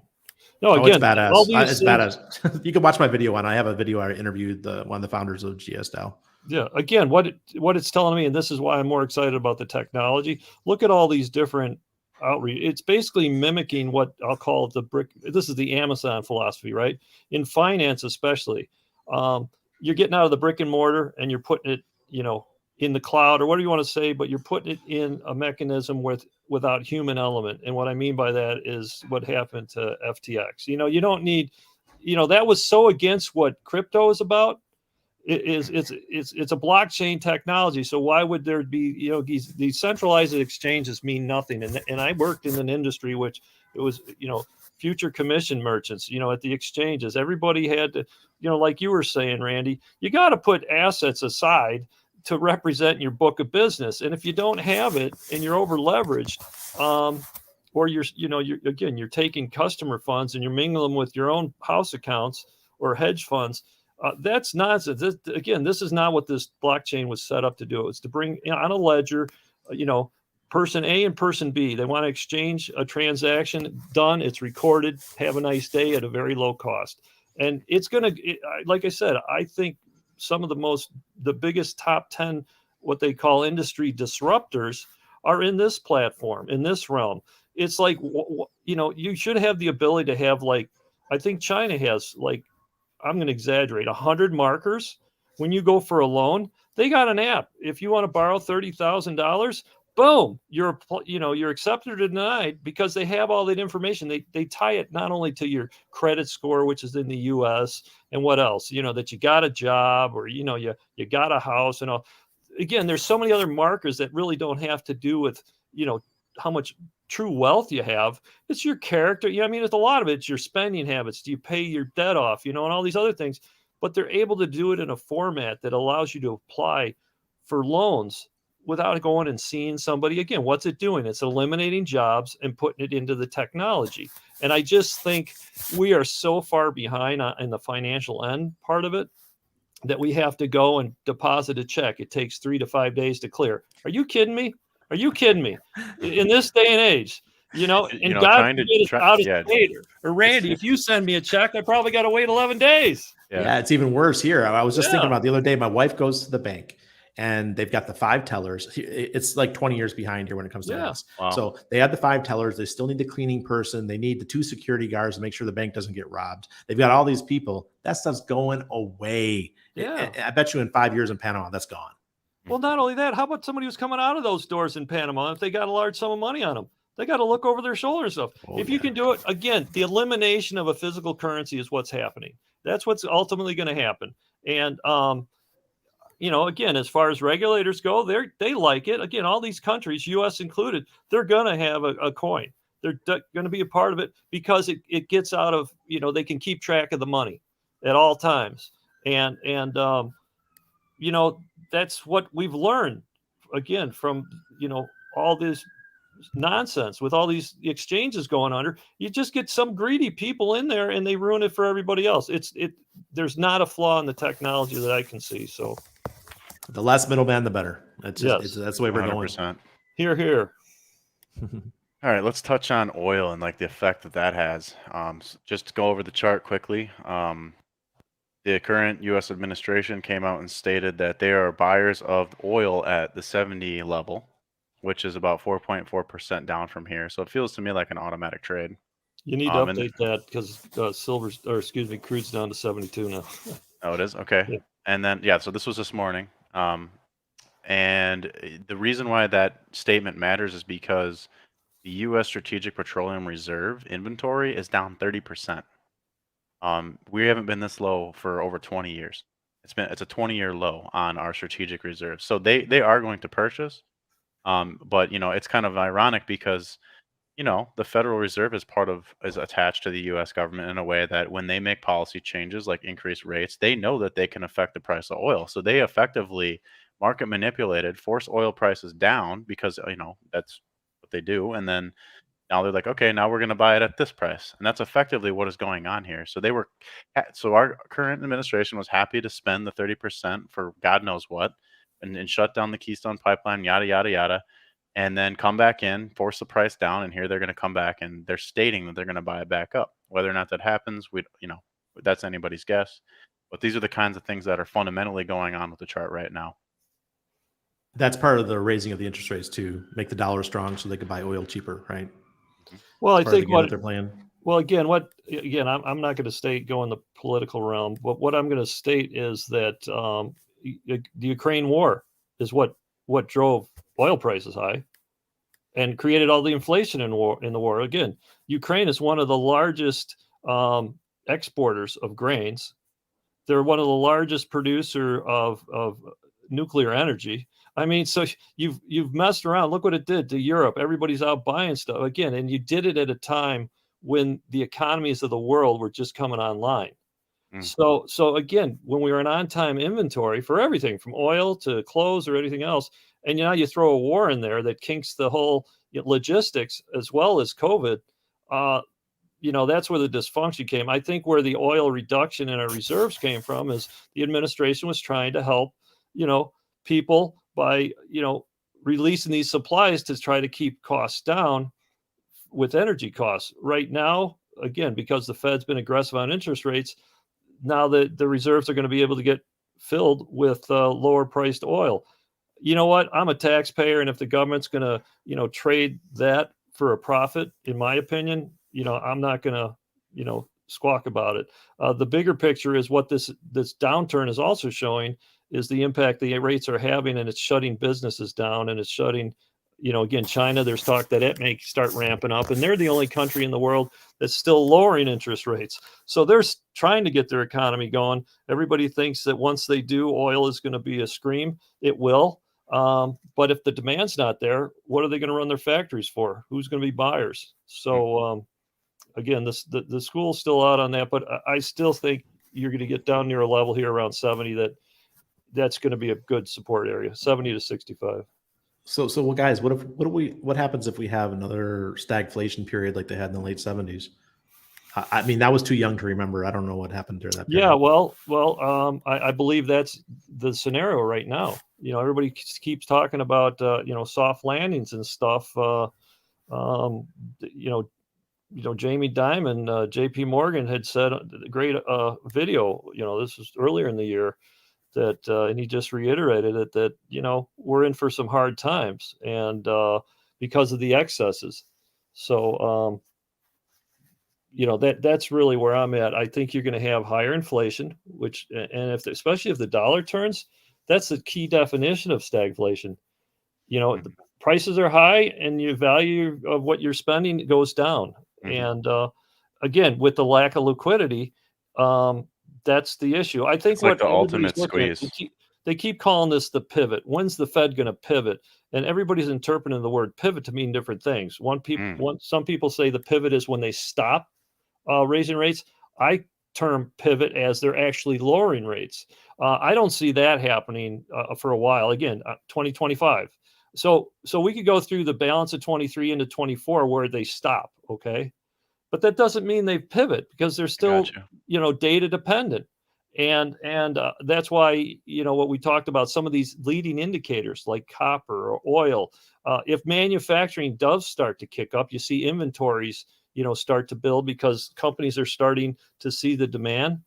Like I was saying, at Costco, I've never in 14 years, never seen as much inventory pushed through their warehouse, and they didn't care the price. I mean, I'm talking dropping stuff to $8 or $12 a unit just to get it out because they still got back orders they got. And now that the consumer's shutting down, that's the whole thing. When this big ramp up over the summer, and you saw it in travel and everything else, all these orders were fed in, and the lead time when they finally got the inventories, now all of a sudden the Fed's shutting the spigot off, and they got this excess. So I think this first quarter of next year, calendar year, you're going to see a lot of companies really writing off debt, really writing it off. And you're going to see a lot of companies that are high leveraged finance with higher finance costs. You're going to see a lot of bankruptcies, unfortunately. Oh boy. I'm thankfully I'm in. Oh, is that the last? Was that the last slide? Oh, we got more. Hopefully you got Okay. time. Yeah, well, I got time. Yeah, I just thought Sweet. you were just wrapping it up there. No, you want to All go right. back to Before what? I had a comment, but I'm not. Since we got more slides, I'm going to wait. Go Okay. ahead. Cool. All right. So I guess now we've kind of went through the bond market. We've talked about the commodities. We've talked about the dollar and sort of explained how the Fed is the ultimate control point right now that is kind of causing these inflection points in the markets. So now I guess we can look into equities and kind of see how they've been affected in the same way. So what I have for you here is a chart on, it's a stock market indices index. I put this together just by combining the valuations of the S&P 500, the NASDAQ, the Dow Jones Industrial, and the Russell 2000. Put them into a chart, compiled all the data together to try to figure out what's the stock market doing overall and what in the chart is weak and what in the chart is strong. And so what we can do here is we can look at this and just see that as of this morning, all of the markets together combined had broken out, touched this level here at the 0.786 of this fib channel. This goes back for 100 years. I just don't have it completely zoomed out on this particular chart. But so we're actually still technically overvalued, I believe, relative to, as a product of inflation and other factors, and just overall economic growth over 100 years. This has an exponential effect. But now, so we broke above this descending channel, and now we've come back to test it as support. And this key level here of what would end up being the 50,858 level, which is just a composite metric of try to measuring all these indexes together. It's coming to come down here, and it's going to try to test. So now we can look further into these by going and breaking down each index bit by bit, and try to figure out what's going on with these markets. So this here chart is the Dow Jones Industrial Average on a 6-month, and it's going back over 100 years, back to 1897. You can see that for a time between 1897 and then the peak of the Great Depression, you had economic growth, and then in the early 1920s, we had it was the ability to take your stock and borrow against that stock at a value of 10 to 1, and it caused a massive inflation in valuations because you were borrowing 10 times the amount that you had available. So it was like the first leverage, and eventually this ended in the Great Depression. And so then from there, we built our way out of here over 30 years, and by the 1950s, we finally broke out and tested this midline sometimes. And then this was just the good old boys working in the 50s and 60s trying to create some sort of support floor, and then eventually we popped up, and this was when we got off the gold standard in the 71, I believe, on this new low. And then we pop up, we built some base, and then the introduction of fiat we've had nothing but up since then. So we into the 2000 the .com bubble, we got above the midline, tested it, and these were huge crashes for the market, but relative to where we came from 100 years ago, did nothing in terms of volatility. Just much bigger multi-trillion dollar markets of a inflated asset that's backed by nothing effectively. But you know what? Also, if I can just add, what that shows you is the advancement of technology within, especially the Dow. Yeah, sure. That makes. I want to say sense. Also, if you guys have been following me for months, you know that I did my Shemitah series, the 7-year Hebrew cycles, and every one of those crashes was during a Shemitah year. Just to let you guys on the cycles. Randy, question: is this next year a Shemitah year? No, we just went through it, and this September ended. Okay. Right now, we're in a Jubilee year, the 50-year cycle. That's when last time that happened was when we went off the gold standard to the fiat, and this year I believe it's fiat to CBDCs. That's my call. That's very interesting, Randy, and I couldn't agree more that the financial system is going to go through a great change in the next 2 years. And there's going to be regulatory fights over, how much of these free market cryptos are they going to allow, and how much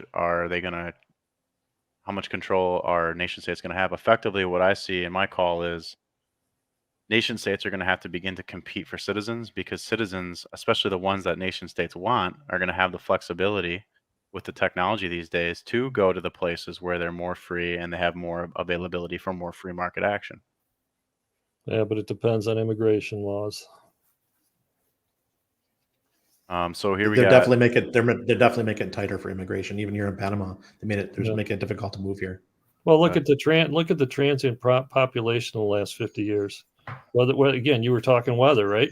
Look how many have been displaced just from weather alone. Catastrophes, not to mention wars and everything else.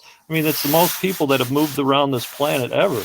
So, and I think that's reflected in diseases. I'm sure you have foreign species in Panama that aren't normally there because it's they're on ships, on the hull of ships and stuff, and the stuff just mixes all over the world. So raccoons, for example, Panama never had raccoons.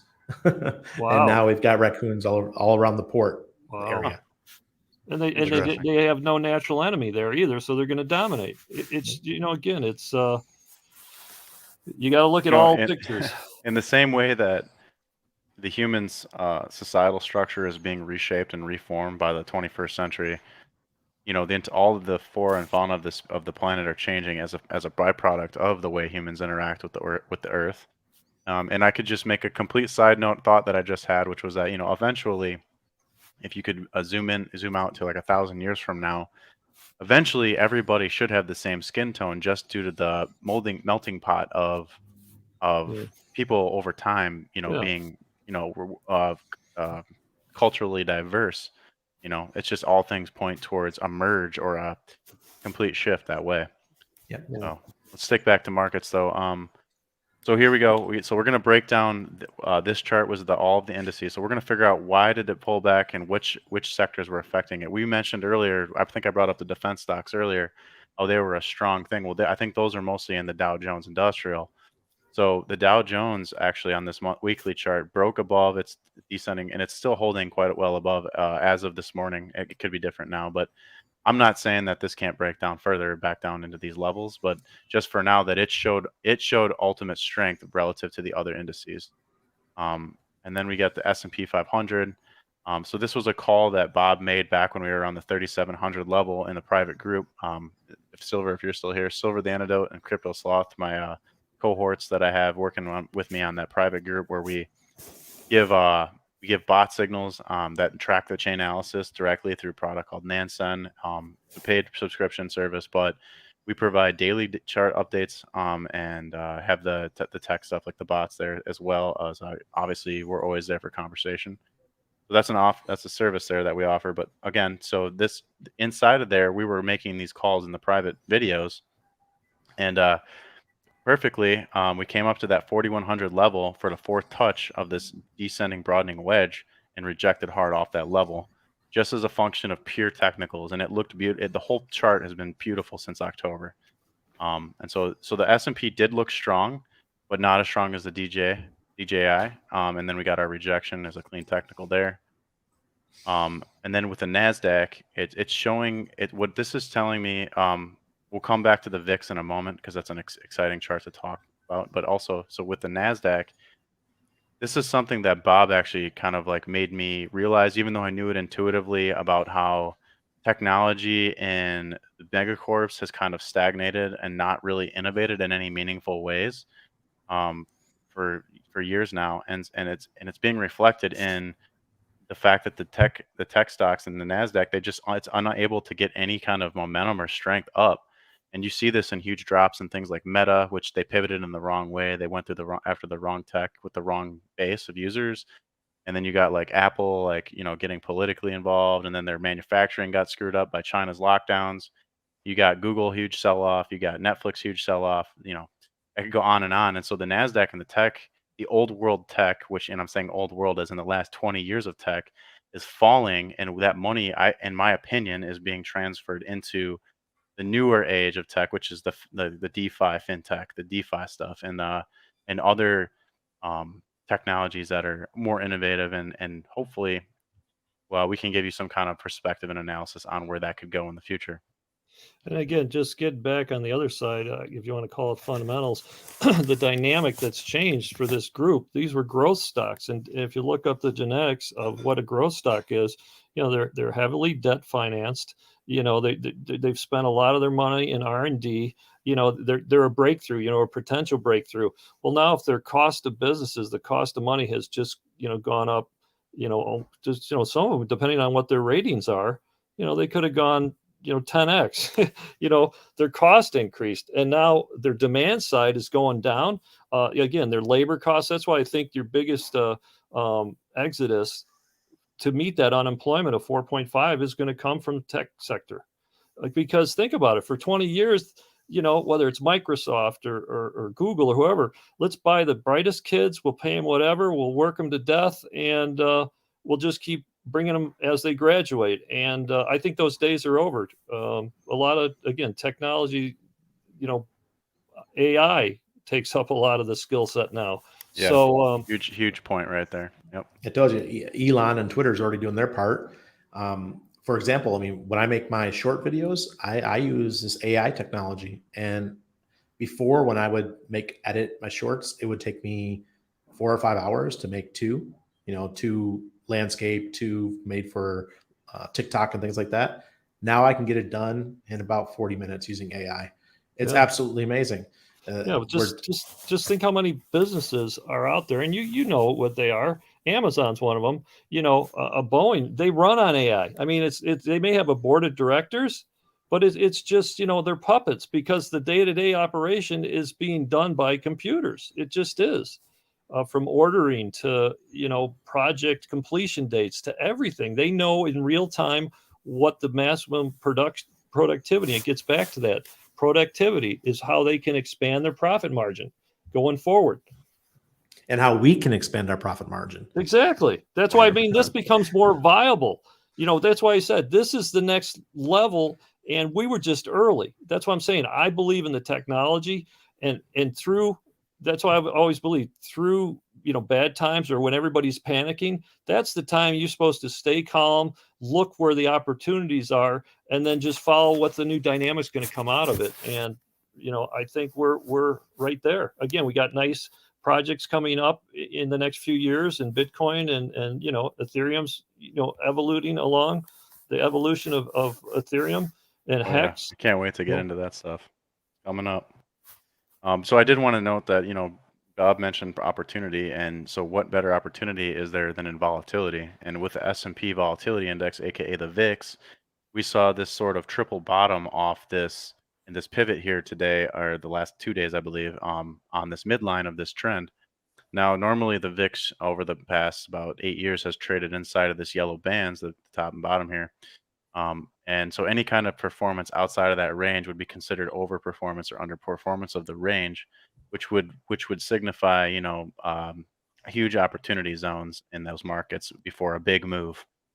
So, this here would be the 2020 market crash, that you see this huge spike in volatility on the S&P.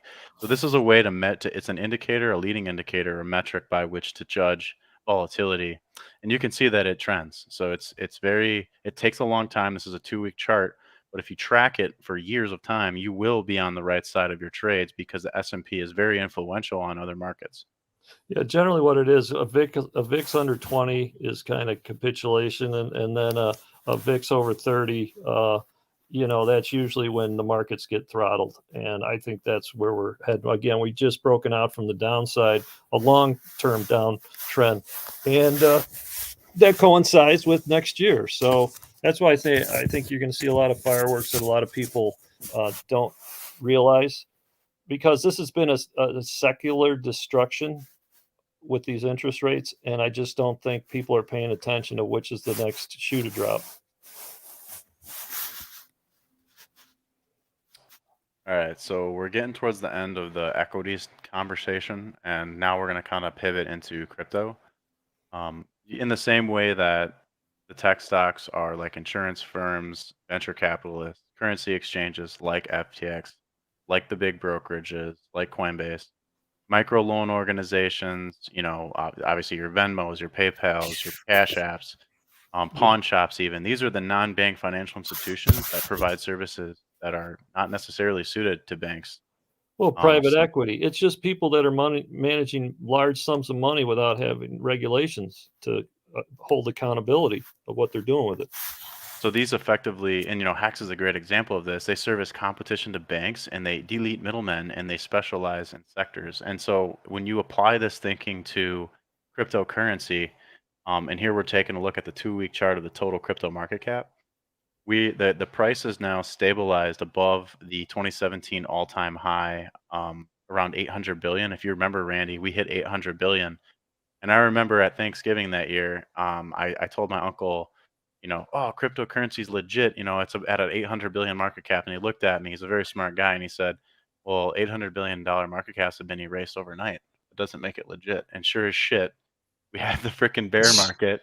Erased. And he proved me right, or he proved himself right and me wrong, that, you could erase it. And it went all the way down sub 100, and it traded around that 64 billion level. So, did he make money on a short? So unfortunately, I did not. I knew how to mine crypto. I did not know how to short crypto at this time. So no, I did not. I don't short. I would never do. I can't. That was a joke, Mitch. That was from a first principles level. We don't short crypto. No, I'm just kidding. Yeah, I don't do it. But so anyways, the price is, so this is all of cryptocurrency. It's holding strong above that 800 billion high, but that's not to say that it can't go up and test the top side of this descending channel and get even have a fake out breakout, and then get rejected, and then come down for a half a year or 9 months of just action sideways, and then we start to build our way out. This is the huge opportunity. Anywhere below this yellow line, in my opinion, is a huge opportunity. This is the future of finance. This is the future of DeFi. The Bitcoin halving here in the yellow dotted line is in May of 24.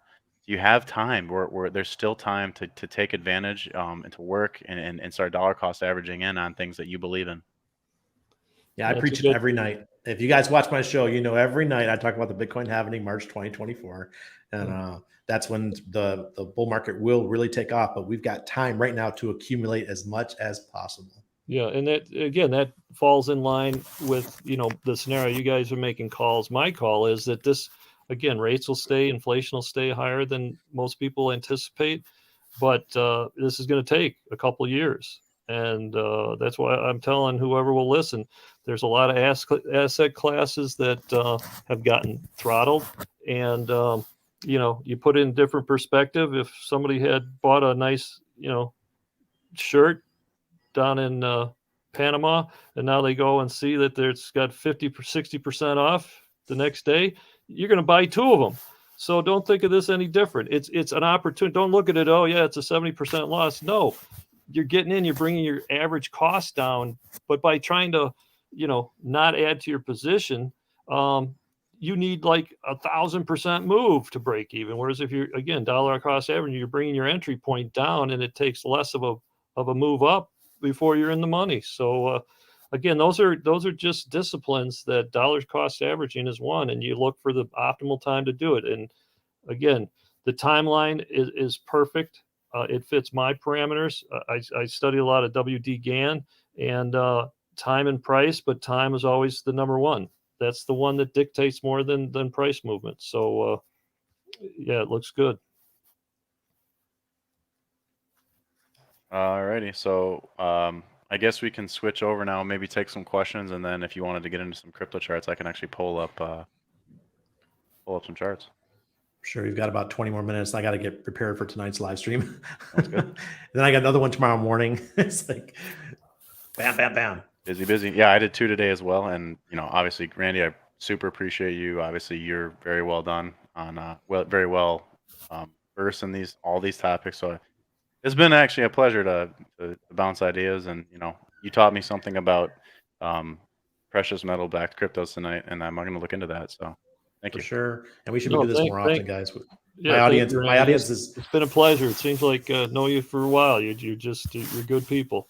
Yeah, thank you, guys. I just want to say that my audience they're well versed in this stuff because I beat them over the head every night.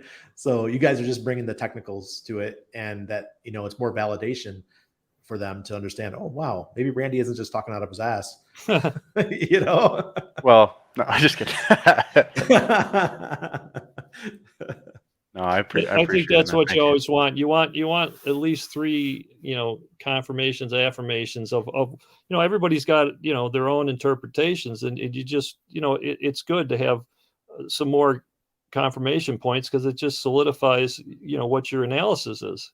Oh, and that's all we're done. That's all we're trying to do. The whole piece on what it's like at life in Panama is hugely key to this talk tonight. Like understanding that they weren't so hit by inflation because they aren't as affected by import export and the dollar that is just the type of stuff that's invaluable that people need to know, that there is a better world out there if you're just open to it. Absolutely. You just got to get outside the United States and see how the rest of the world lives. Yeah, or Canada for that matter. A lot of Canadians moving here right now. Oh yeah, I bet after the last couple of years, shoot. They're the number one tourists in Belize. Did you know that? No, I didn't know that. Yeah. So I'm going to take you guys through a couple more charts that I think are going to be exciting for if there's any hexagons in the chat. I want to basically point you to, we'll do Bitcoin, then ETH Bitcoin, then Hex ETH. And the reason why it will become clear. So this is the Bitcoin chart. I drew these logarithmic growth curves, and essentially it predicts that sometime by, within the next, let's say, 6 months, you get some sort of at least a short-term bottom. And that could be between 12K and 13.7K, which would be the 2019 top of June. And that's percentage-wise, let's see here what that is, just so you guys know. Percentage-wise, that's looking like only a 20% drop, which in crypto terms is peanuts. We're used to that. So here's kind of the arc that I see for Bitcoin. But, in percent gains from that level, even if you bought the very bottom, you're only looking at anywhere from like a 380% return to a 650% return on Bitcoin, potentially into the next bull market. So, we're all about looking for opportunity and what's the next tech. So obviously we got to pull up the Ethereum chart because that's the dominator right now. This is Ethereum on the 2-week chart. And as you can see, it is currently posted up below its previous low. So it wick load off the major sell-off in June. That's the bottom of our channel, around $850.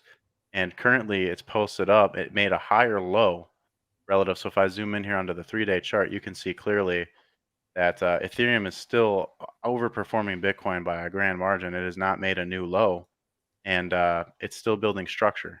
So to support this argument that Ethereum is going to be a huge mover in the next bull market, we can take a look at the ETH Bitcoin ratio in the same way that we look at the gold silver ratio, and I'll go out to a 2-week, and you can see here that over the course of the last basically since 2019 when we had our bottom. Hold on, my computer's like dying right now. Second.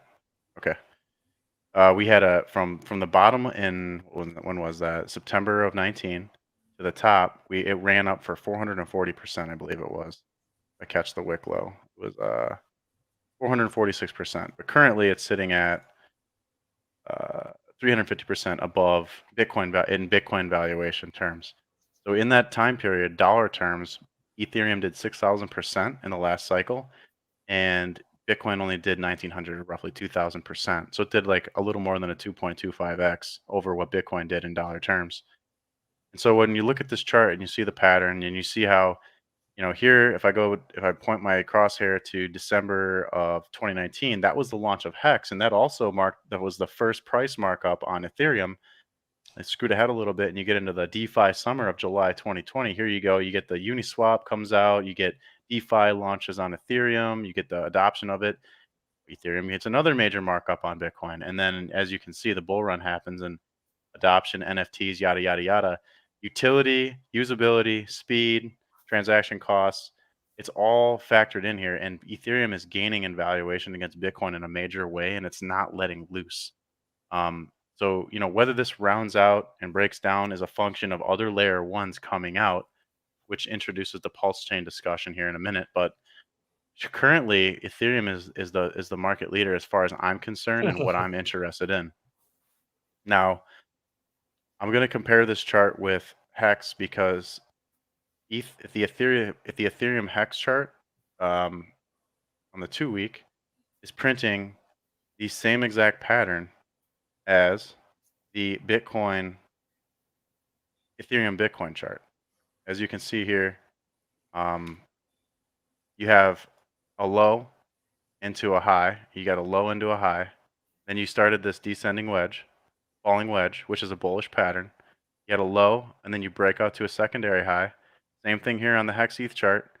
In the same way that Bitcoin is the store of value and ETH is the oil, in the Hex ETH chart, Hex is the store of value in the form of T-shares and consistent confident yield, and ETH is still the oil, but they're more closely tied together.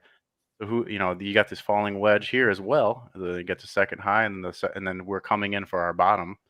And so if you take this fractal from up here, I'll just delete this out and just redo it so you got kind of an idea. If I take this fractal and I give it the 440% move, bam, switch it to bars, paste it, get you the 440%.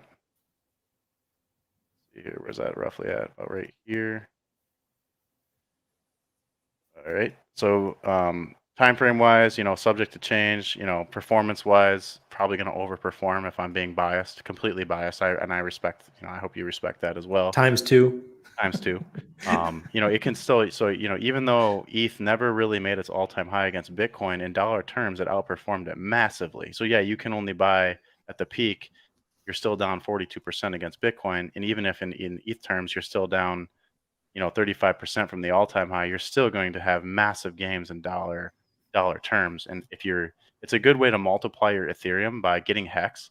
And when you factor in staking as well, especially on some of the higher APYs, and maybe you staked back in the past a year ago or 2 years ago, you are reaping insane rewards. You are basically rug pulling any other store of value coin out there by your foresight. And so that was the ultimate play of the last bull run. Serious goosebumps, bro. Was surviving this bear market. Yeah, but again, it gets back to what we were saying. Ideal point for dollar cost averaging, because now you don't need it. That move is 147% move. That's gonna do some catch up for your position. And the other thing I'm curious about is the timeline. When I saw you scroll out there, it looks like it's around that 2025. Yep. So you'd to get to where we are now relatively, you'd be in August of 25 at the end of that fractal. So you'd basically get up there by summer of 24 or maybe into spring of 2025 is more my target. Yeah. My target price was about 250, but between $1.50 and 250 in 2025. Is that I can't see the price there. What is it saying? Because this is the Hex ETH ratio, let me pull up just the regular dollar chart so we can get an idea. Actually, I'm going to pull up the Uniswap chart because it's cleaner. Okay. So if there's ways to do this analysis, and one way I like to do it is with the Fibonacci extension tool. Without going into a deep dive on what Fibonacci extensions are and how they work, the basis of it is in nature, there's a certain thing called the golden ratio that all natural artifacts like basically are created by. And it's just like if you look at like a shell, the portions of it as it grows are proportional to each other in a certain ratio. So what this fib extension tool does is it gives you certain targets based on mathematical consistencies and harmonics and the math of the growth of life itself. So this is just human psychological behavior in that same way, and it is part of nature in that same way. And so thusly the chart performs in the same way. So if I give you this bottom to the peak of the first peak into the dip of the first dip, price was able to touch the 2.618 level off that first major move from Godwell.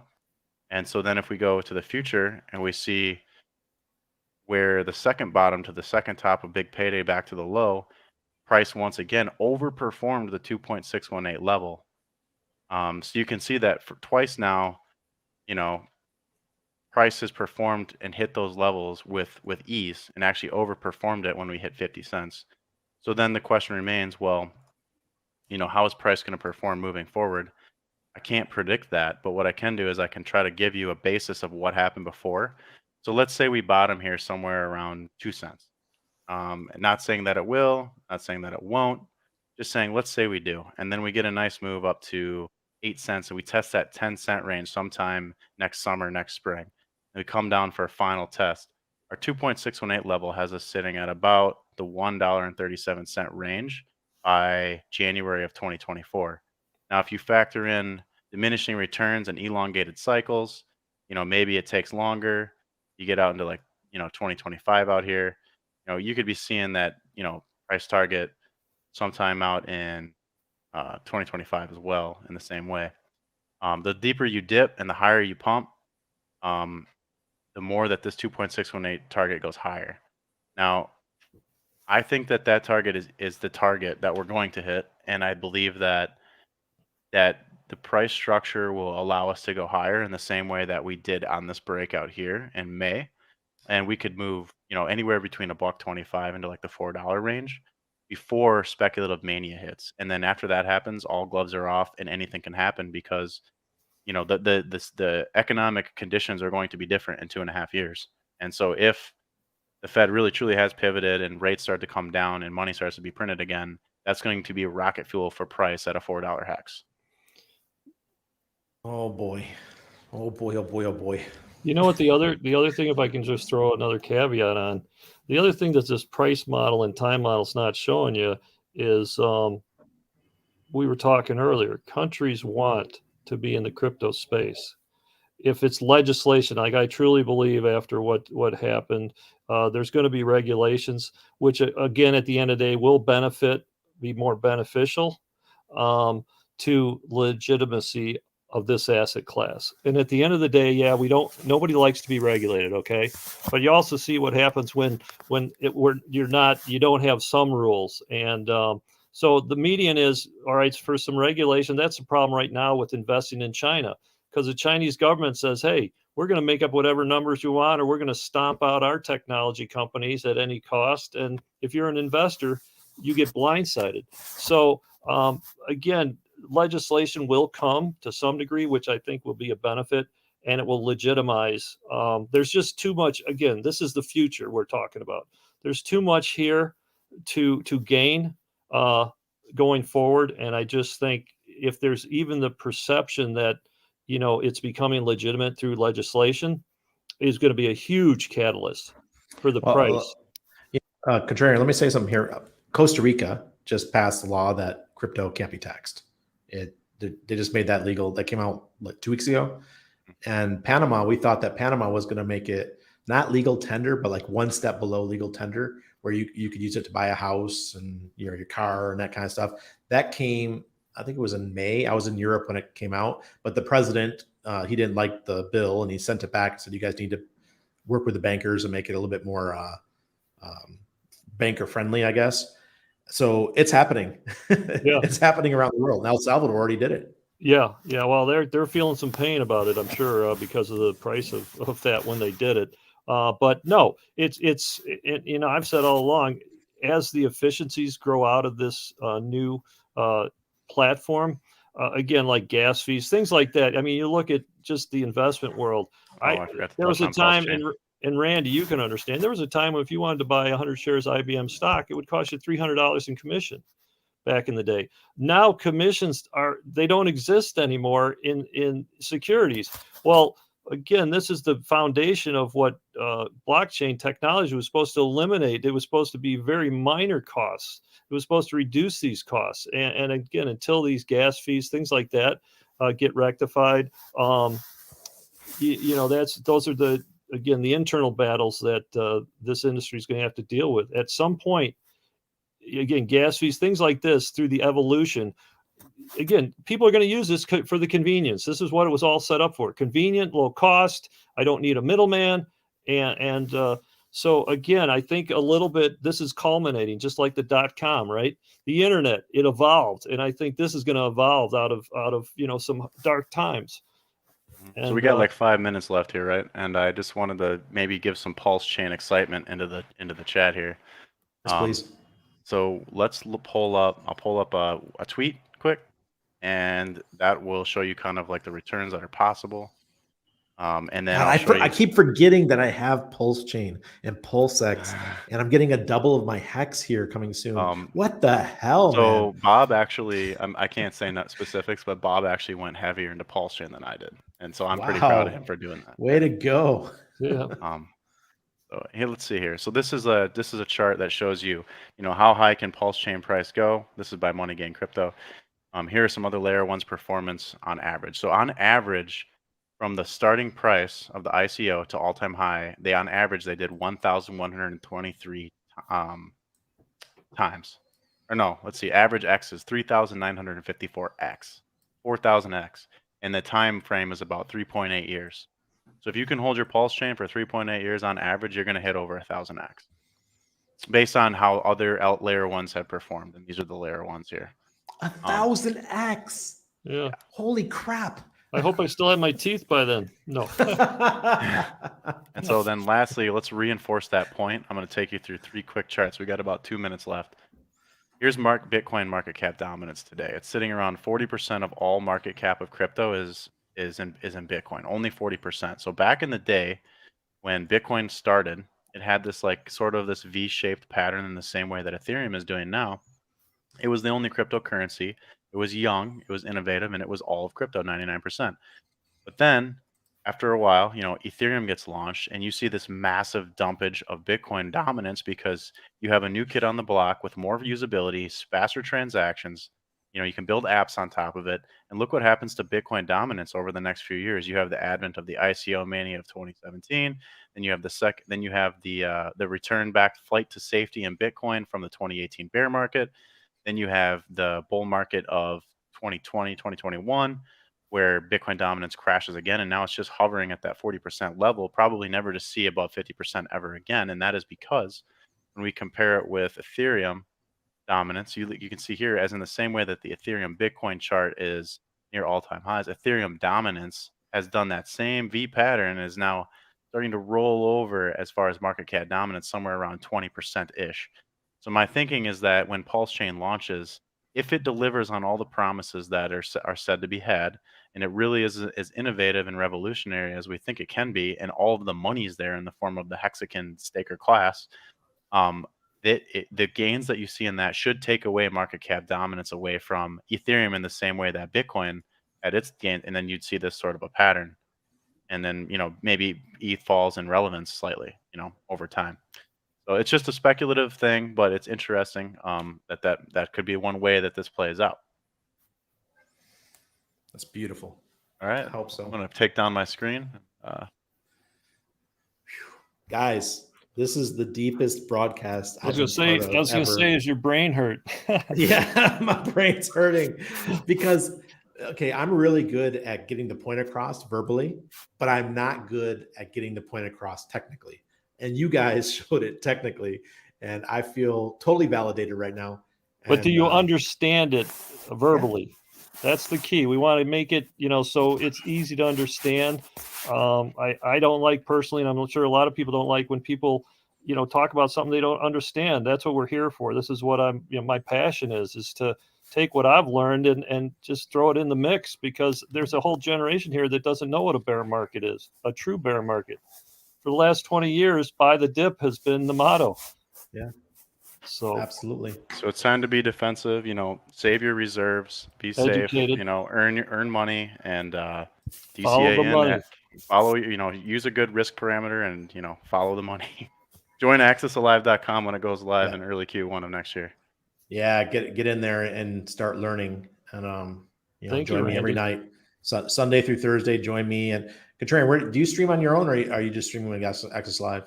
Access Live right now. Okay, perfect. All right, that's awesome. Thank Yeah, you. look Thank at you so Ted's much, like, man. I'm gonna have to watch this a couple times. Yeah, exactly. I mean, it's gonna. I'm gonna have to break it up into tidbits and put it on my channel. Yeah, if you want to do shorts and stuff, pull data from this. Anyone in the chat, you're welcome to. I'll retweet it. I'll promote it the best I can. And Randy, thank you so much. We had great chemistry, and I learned a couple things, and I really appreciate you, man. Thank you so much. No Thank problem. you. So I'm gonna end the broadcast. Enjoy the warm weather. Yeah, I will. Thank you everybody for watching. Make Yes. sure you follow the guys. Cheers.